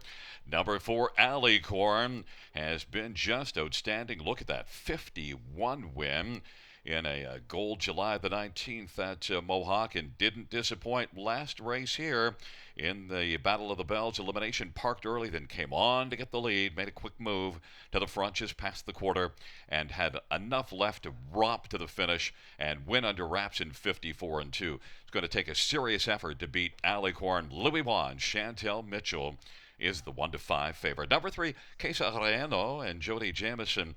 Now this filly was really flying in that third panel. It came from off the pace and looked really, really sharp. If you're going to get an upset, it might be the most likely upsetter is Queso Reno, and 12 to 1. That would be, compared to the 1 to 5, kind of what you'd call mucho dinero. Queso Reno and Jody Jamison at 12 to 1. Number 8, Karma Sealster, didn't draw very well. Has had 3 starts and 3 top 3s, and certainly looked very strong here in her elimination last time out, winning in 56 and 2, and also shows a 51 and 2 mile second to Alicorn back July the 19th at Mohawk. But the post position draw certainly did her no favors. Maybe somebody can chase this mile early, or maybe Karma Sealster leaves from an outside position. We'll see. 19 to 1 on the board. And one more to touch on is number 2, Tobogamy Sealster. Has missed the board only 1 of 5 starts so far, and was a very competitive second here last time out. Second to Queso Reno, so that's a good measuring stick, and beaten just a neck in that Battle of the Bells last time out. Good post position, and did come first up last race, so it was a very strong performance. Tobogamy Sealster and the Green Arrow, Jay Harris. 19 to 1 on the board, but right now Alicorn's getting all the attention on the board at 1 to 5.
The starting gate is rolling for race number 10. Field for the Battle of the Bells final, moving into position. It'll be Preeminence to Mogami Sealster and Quesareno on the inside. In the center, Alicorn, Highland Salsa. On the outside, Sound Idea, Better Be a Secret, and Karma Sealster. And the second tier, All Day Sunshine. Field of 9, the 10th race, the Battle of the Bells final. They're in the stretch, gathering speed, approaching the start. And they're at the start of the rough. Quesareno leaves well. Preeminence has made a break in stride. Sound Idea. Karma Sealster is going to leave from the outside. And Temagami Sealster is racing into the front four as they work into the backstretch. Alicorn now moving up on the outside. And Alicorn has gone rough and off stride. Now Karma Sealster from the outside post position is going to sweep up and clear to the lead. Karma Sealster. Quesareno is racing second. Sound Ideas third. Temagami Sealster is racing fourth. And Alicorn was able to make a quick recovery, but has a lot of work to do now. And then it is back to All Day Sunshine and Highland Salsa and Better Be a Secret. And way back is Preeminence. And that opening quarter was a very sharp 26-3. They come off the turn. Karma Sealster and Doug McNair was able to grab the lead and has an advantage of a couple. Quesareno on the inside. Alicorn's working first up third. Sound Ideas fourth. The half was 55-4. All Day Sunshine is fifth. And then Highland Salsa to the outside. Temagami Sealster on the pylons as they work their way on into the backstretch. And then it is back further to Better Be a Secret as they race their way on down the backstretch. And it is Karma Sealster. Karma Sealster still with the front. Karma Sealster, Alicorn now is moved to within a length and a quarter of lead, but might have flattened out a little bit. Highland Salsa's out there 3 wide, and Quesareno on the inside is getting the trip on the back of Karma Sealster as they turn from, and Sound Idea is racing fifth, and Temagami Sealster now is joining the Fredos out there 3 wide, 3 quarters, 125-1, and it is Karma Sealster. Alicorn hasn't thrown in the towel and is still digging, and here comes Temagami Sealster on the outside, but it is a strong Karma Sealster to the finish with Alicorn. Karma Sealster wins it. Alicorn was second. Then it was Temagami Sealster and Sound Idea. Karma Sealster takes the Battle of the Bells in 154-4.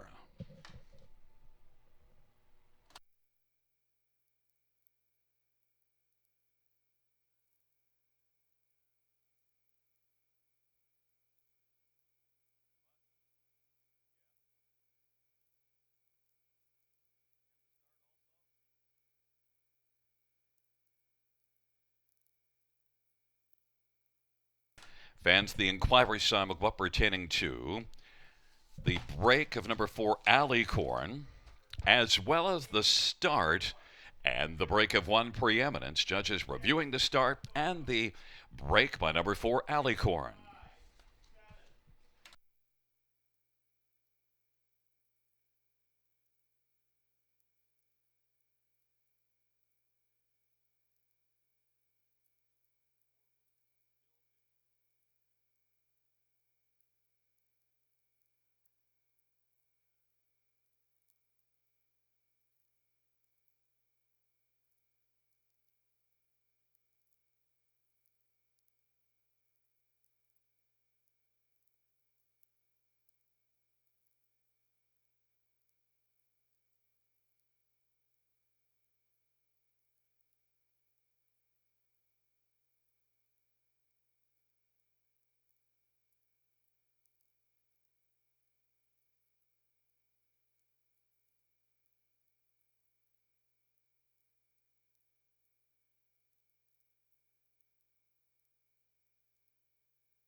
Once again, fans, note the inquiry pertains to number 4, Alicorn, and the start and the break of 1 Preeminence.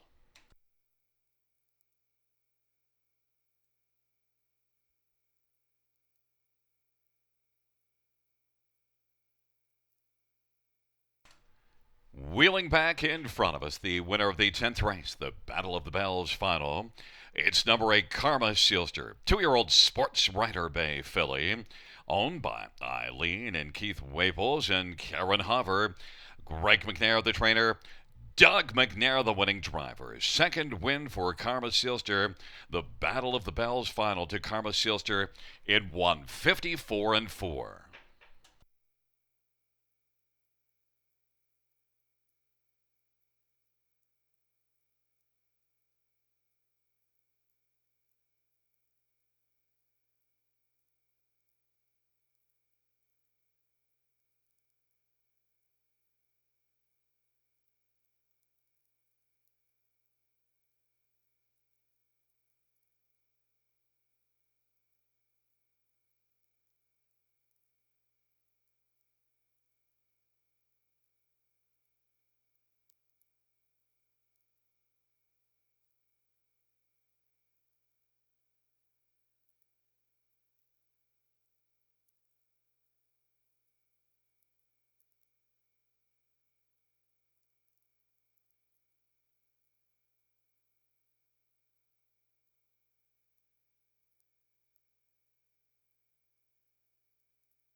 Fans, as it pertains to the inquiry, first of all, note the judges' ruling that all horses received a fair start. Judges reviewing the break of 4 Alicorn and viewed that Alicorn did not violate the braking regulations. They also reviewed the stretch drive and determined that number 3 Casa Oreno did not violate the pylon regulations. So the inquiry side will go down. The top 4 will stand.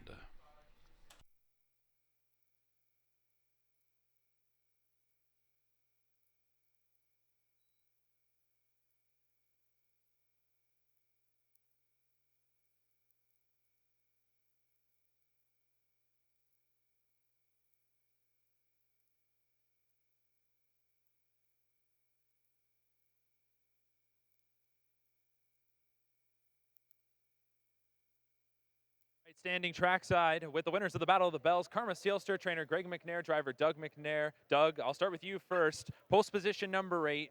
Going into this race, what were your thoughts, first of all, with your starting spot? And when we go into that first turn and Alicorn goes off stride, were you aware and how did it change things for you? Yeah, I kind of have a bit of an idea. We made the lead, and that was a pretty good quarter. But as soon as we made the lead, I didn't hear anybody coming. It went too fast. I figured Louis just flipped her back to the front going to the half. But, he just come real nice and slow. I don't think he was getting around the turns, but too handy. Talk about at the top of the stretch. He's on your outside. How did your filly feel?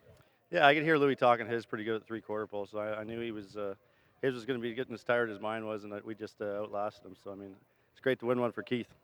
Always a special day at Industry Day, and I know this one means a lot to you to get back here and get this victory. Yeah, I haven't been to the winning circle of one of these races in a few years, but, I remember when I was 18 years old standing here, and it just felt like yesterday. Time flies. It's great to be here. All right, well, congratulations. Thanks, Mark. Greg, Karma Sealster, what can you tell us about? She was a $127,000 yearling purchase, and how did she train down, and was this always in the cards, you think, for her? No, not for a while. So we had a little trouble a few times there with her gait this winter, but she's really come along since she got back to Canada. And Doug going out tonight, he said he was going to probably race her real conservative, and I thought she'd be tough in front, but I seen that quarter. I thought, geez, that's not that easy a quarter or half. But she hung good. A real impressive performance. She won her elimination last week. How were you feeling coming into the final? Oh, I felt real good till I saw the draw, and then I thought, well, that's big problems because that's a good horse on the inside of us, and I figured she'd be. I thought she'd probably be second best, but no, she raced good. As Doug just mentioned, a special victory. You're local to here. This isn't very far from home for you. And you guys come here and get a victory in an event like this has to feel pretty good. Oh, it sure does. It's our home track, and we're here quite a bit in the spring training these down, and I really like it here. All right, well, congratulations. Thank you. Karma Seelster wins the 2019 edition of the Battle of the Bells. Okay, thanks.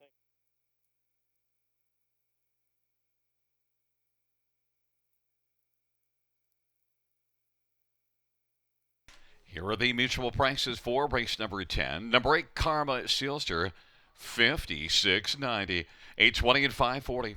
For Alicorn, $220 and 210. To Temagami Seelster, $5. The Exactor, $146.30 on a $2 ticket. The dollar try, $540.40. The dollar superfecta, $3,248.40. Ka-ching.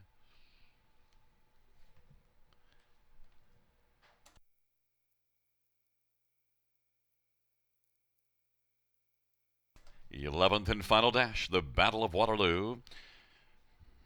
Going for a purse of $239,000. Post times in about 11 minutes. Note scratched is 3. Denali Seelster. Number 10, Colima, will move in and score post position 3.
Here is the 10th race order finish from the top.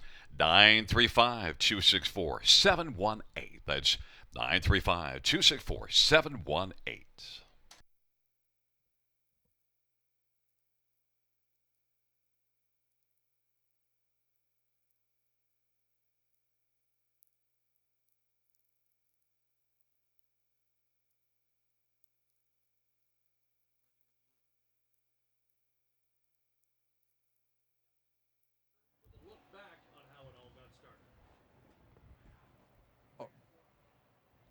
All right. It's the time we've all been waiting for. It's the Battle of Waterloo, the big marquee event. But first, just a little tease for the Battle of Waterloo. We're going to do the 50-50 draw. It's for over $700, and you go to the first turn tent. And the last three digits are 628. 4040-628. 4040-628. So the 50-50 draw is done. So Battle of Waterloo, Rachel. I'm going to pick Jay Harris's horse because you know what? I'm a big fan of Little Jay. I think he has what it takes, and I like how he did some passing about a little bit back about January 22nd. He went from third to first. Who's your pick? I'm torn between the 4 and the 1. I'm going to go with the 4, but I'm definitely rooting for the 1 and Tisha Symes. If she wins this race, she'd be the first female ever to win the Battle of Waterloo, and she would definitely be the youngest. Jay Harris, he's never won this race before, so it would be super huge for the dynamic duo of them to get the win with this. The Beach Blanket Book was so impressive in his elimination. He's a super, super gamey colt. I guess we have a couple of fun facts of Battle of Waterloo. Yeah, that's right. We do have some fun facts. 6 out of 9 of these competitors have never won before, and we did some math on that. And it's, what was it? It was 66.6% chance that a driver will win this race who has never won the Battle of Waterloo before. So think about that, math people. So it's a 66% chance there's going to be a new driver. And any other interesting facts about this race? Yeah, so Carl Jamieson, who sends out Sports Obsession, has won the Battle of Waterloo 4 times in 2000, 2002, 2004, and 2006. His son Jody has won the Battle of Waterloo 3 times. So together they will look to win their 5th Battle of Waterloo. Another father and son duo, Greg and Doug McNair, they've won the Battle of Waterloo 3 times. They just won the Battle of the Bells, and they'll be looking to score their 4th Battle of Waterloo. All right, I think Jody's horse, Jody always has a good start. He's got that half-mile track stuff. So we're going to kick it off to the Battle of Waterloo in just a second. So both of us are picking 1, and I think, Rachel, you're also picking 4? Yeah. All right, so get your bets in. We have that giant carryover. Good luck to all our bettors. This is our marquee race. It's the Battle of Waterloo, everybody. Stay tuned.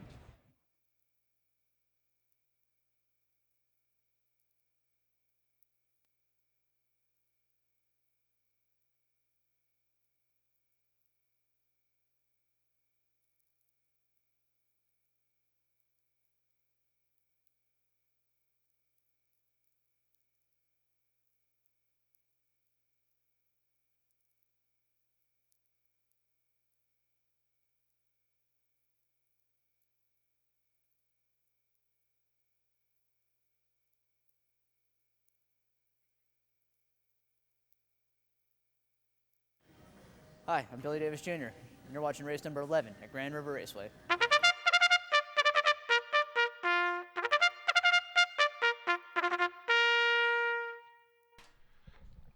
Field for the 11th race, the Battle of Waterloo final, a purse of $239,000. On post parade 1 is Windblown. Jay Harris for Tisha Symes and Doug Poley and Gordon and Joanne McComb. Number 2, Better Buckle Up. Louis Waugh for Eric Adams and Miller Farms.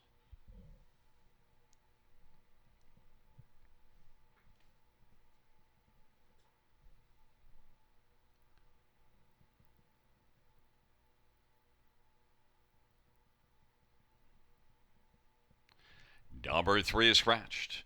And number 4 is Beach Blanket Book. James McDonough for Blake McIntosh and Hunt Racing and Mackenheim Stables.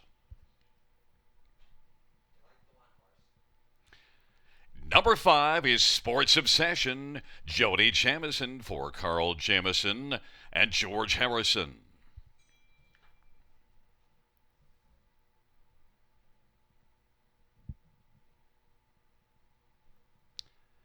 Number 6, Mr. Cheeseman. Trevor Henry for Scott McNiven and Donald Douglas.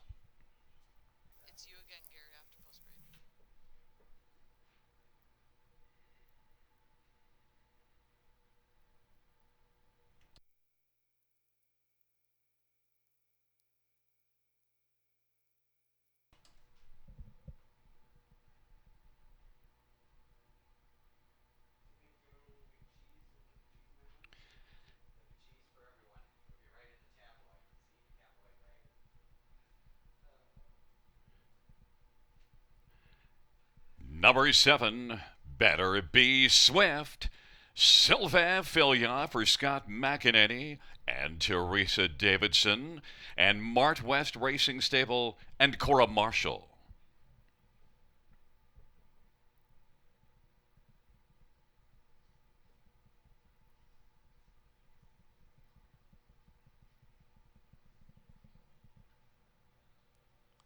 There is number 8. Tabloid writer Mario Baillargeon for Benoit Baillargeon and Richard Bertium.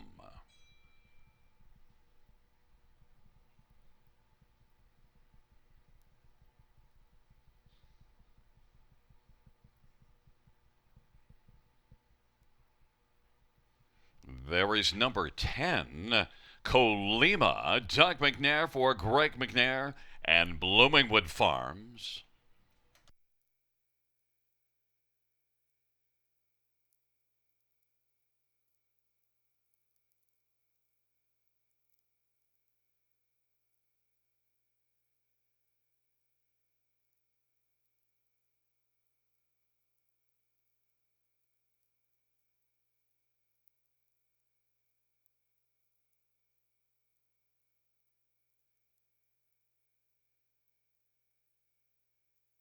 And there is number 9, Annetto, Bob McClure for Tim Gillespie and Cynical Ventures. Field of 9, race number 11, the Battle of Waterloo Final, purse of $239,000. Note the Super High 5 carryover, a huge carryover, $15,078.05. Let's take a quick last-minute look at this field for the 11th race. And we can stay right there with number 9, Annetto. And Bob McClure looking to score here in the Battle of Waterloo. Might be able to get a decent trip as there might be some gate speed down to the inside with wind blown and better buckle up. Annetto certainly looked fine in his elimination. And that was a nice smooth mile on the half-mile track of 55-4. You also do see a 52-4 race in a gold from well off the pace, 2 starts back. So Annetto is 9-2 for primetime Bob McClure. Number 1, Windblown, Jay Harris gets that inside advantage, and this one already has a couple of wins in his career, and a win at Mohawk in 54-3. Was able to get out well in that one and grab the pocket, and then was able to score a win of 3 1/4 in 54-3. So Windblown on the inside gets the advantage of that inside post, and his bet right now is the favorite at 9-5 with the Green Arrow, Jay Harris driving. Others to touch on, number 7, Better Be Swift and Sylvain Filion. 3 starts for this one, 3 top 2 finishes, and was a very strong second, beaten just half a length in that Battle of Waterloo elimination. Now, a little tougher post position, was able to leave well there. We'll see if that's the plan with Sylvain Filion. Better Be Swift is 6-1. And one more maybe we can touch on is number 4, Beach Blanket Book, because this one did win his elimination, and Beach Blanket Book certainly did race nicely from off the pace to come on and be in the hunt, racing at 3/4 and then come on and get the job done, and also shows a very strong mile 2 races back, a sharp second, beaten by Better Be Swift, and beaten just half a length, so 53-4.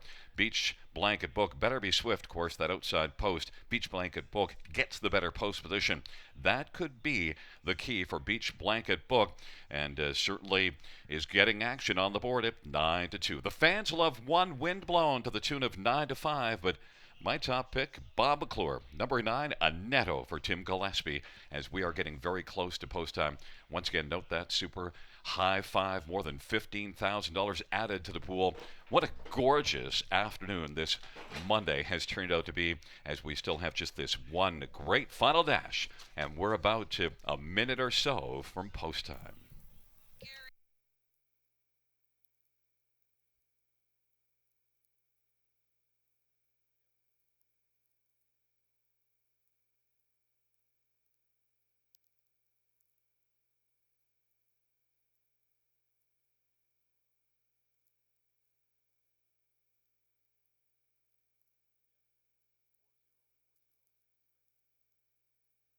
turn 10. And fans also note we have our 50-50 prize draw winner to announce, so better check those tickets. 4040628. The 50-50 4040628.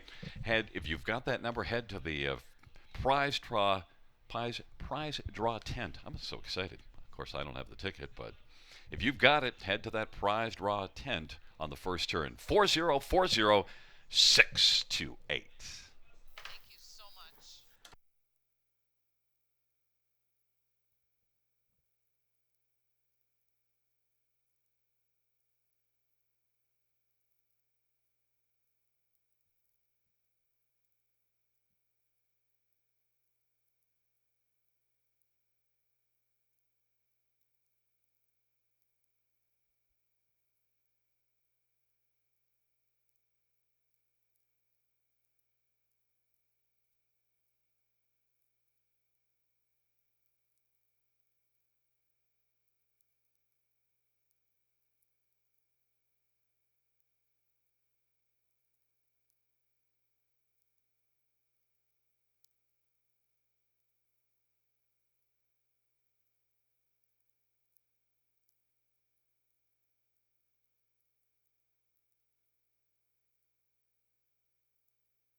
The starting gate is rolling for race number 11. Taking up positions for the Battle of Waterloo. On the inside, Wind Blowin', Better Buckle Up, and Colima. In the center, Beach, Blanket Book, Sports Obsession. To the outside, Mr. Cheeseman, Better Be Swift, and Tabloid Writer. And the second tier, Annetto. Field of 9, the 11th race, the Battle of Waterloo final, and they're gathering speed. Field for the Battle of Waterloo is at the start of the rough. Sports Obsession, Wind blown down to the inside. Better Buckle Up, and Annetto gets out nicely from the second tier to race into the front four. Beach Blanket Book is on the inside and is racing fifth. And then it is back to Colima and Mr. Cheeseman. The trailing pair, Better Be Swift and Tabloid Writer. Wind Blown's got the lead. Better Buckle Up on the outside, still parked, and racing third is Annetto.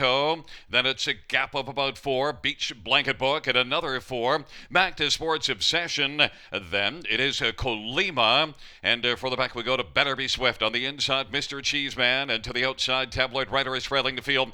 Windblown and Better Buckle Up. They are dueling hard. 26-2 as the opening quarter. And the field comes off the turn.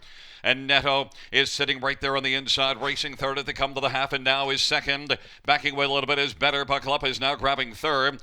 Beach Blanket Book, and on the outside, Better Buckle Up. And those two are hooked up. Better Buckle Up and Beach Blanket Book hooked wheels, and now those two are back trailing the field. 54-2 is the halftime as they work their way on into the back stretch. Windblown still has the lead.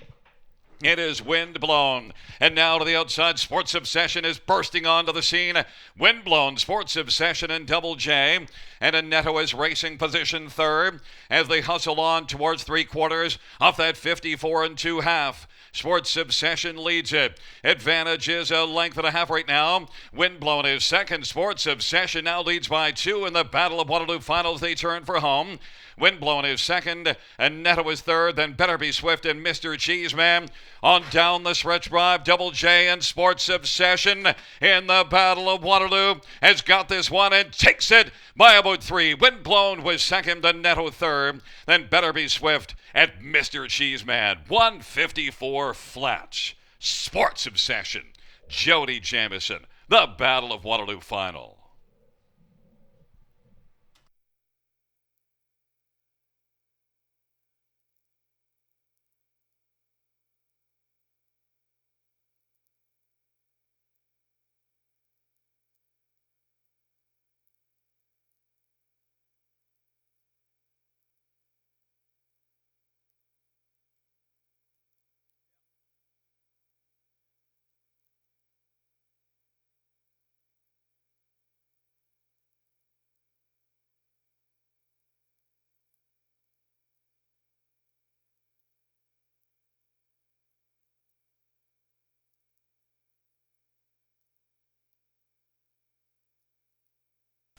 Fans, the inquiry sign up pertaining to racing action coming to the half, where Better Buckle Up and Beach Blanket Book got wheels hooked at the half.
Wheeling back in front of us, the unofficial winner of Race 11, the Battle of Waterloo Final, number 5, Sports Obsession, 2-year-old Sports Rider Brown Colt.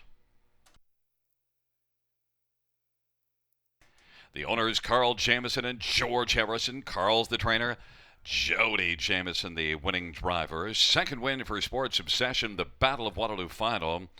And also trackside, Jet Jamieson. He was wearing his Maple Leaf hat, but he'd lost it, but it's been rescued by our Outrider. Outrider knows that a Maple Leaf hat is a very important thing and not to be lost. So obviously Jody is raising his son correctly as a Leaf fan. 5 Sports Obsession in 154 flats.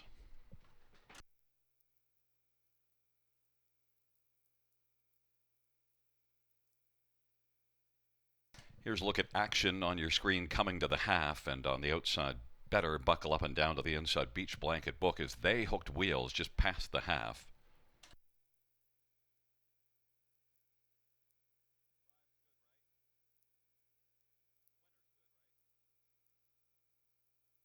Also, fans, note the inquiry does not pertain to number 5 Sports Obsession.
And fans, note the inquiry will not affect the numbers on the board.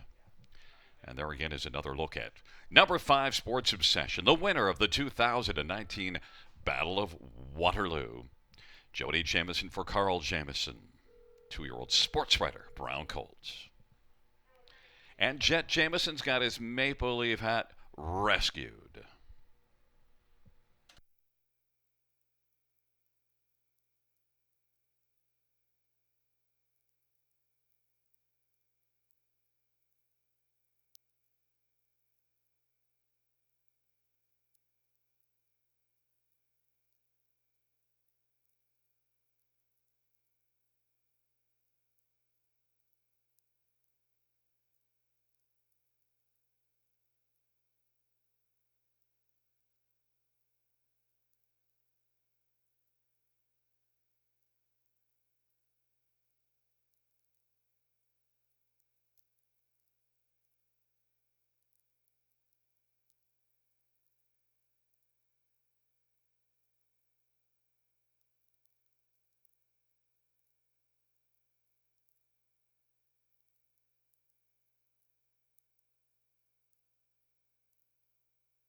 All right, we're in the midst of a very busy, very happy winner's circle. Carl Jamieson, it was 2006 the last time we saw you here. What took you so long? It's a tough race to win anymore. I used to win it every second year. Now I've finally got the job done again, so it's nice to get it done. Did you expect today coming in with the colt you had that you had a real shot at it? I told everybody you had a good shot. Just need a little bit of luck. Excellent. You got to have some luck, no question. And just talk about this race over the years. Now, with a little bit of a gap between the last time you won it and today, is it a little bit extra special to win? I guess it is in lots of ways because it's been a gap since I win it, and I've pretty had one ended every year. So winning this was nice because I'm getting on the way out, not the way in. So you've got some good years left. Congratulations. Thank you very much. And son Jody, and you've got all your family here, of course, and family's what it's all about, isn't it? Woo! Pretty pumped, Greg. This is awesome. 2019, and Dad and I did it again. And if it wasn't for him, we wouldn't be standing here at any time. But it just feels great. I told you there might be a special omen today, us hooking back up again in the Battle of Waterloo after the victories in the past. So it just feels great. Walk us through the race, and in particular at the half. Where were you at that point? There was a little bit of confusion, and you obviously got around it okay. Well, I actually had visions of, crossing right over to the lead, but there was a couple other guys, Jay and Louie, had other visions of that, and that's a half-mile race, and I had to take back, and once I got them back in gear again, then I noticed them hooked up, and I knew I had the inside lane, the safety lane, so that's where I had it, and I think that was really the race right there. If I had to do too much more work, I'm not sure how much better he would have been because he was pretty tuckered out when he hit the wire.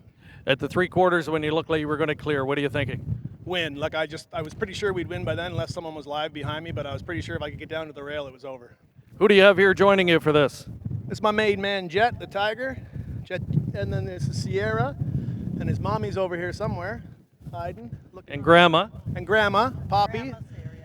And Poppy as well. Well, congratulations, guys. Well done. Thanks a lot, buddy. Appreciate it. Now, the whole clan here enjoying it, and congratulations to Team Jamieson. So, a father-son tandem win both the Battle of the Bells and the Battle of Waterloo on a wonderful day here at Grand River.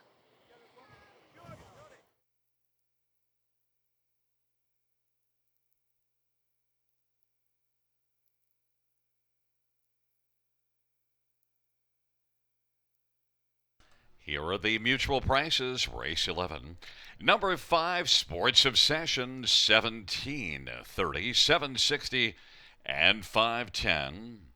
1, Windblown pays 410, 349, and Netto 370. Pick 3, 1448.25. The dollar high 5. Well, we'll give you a moment. $2 exactor 81.90. Dollar try 228.15. The double 961.50. And the high 5 on a dollar ticket, $6,359.50. Ka-ching.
Here is the 11th race over finish from the top.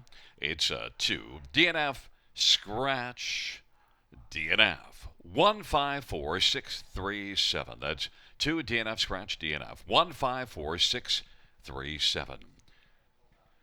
Well, fans, that concludes the live harness racing program for this Monday afternoon, Industry Day 2019. Of course, thanks to everyone who helped make it such a great day of racing action.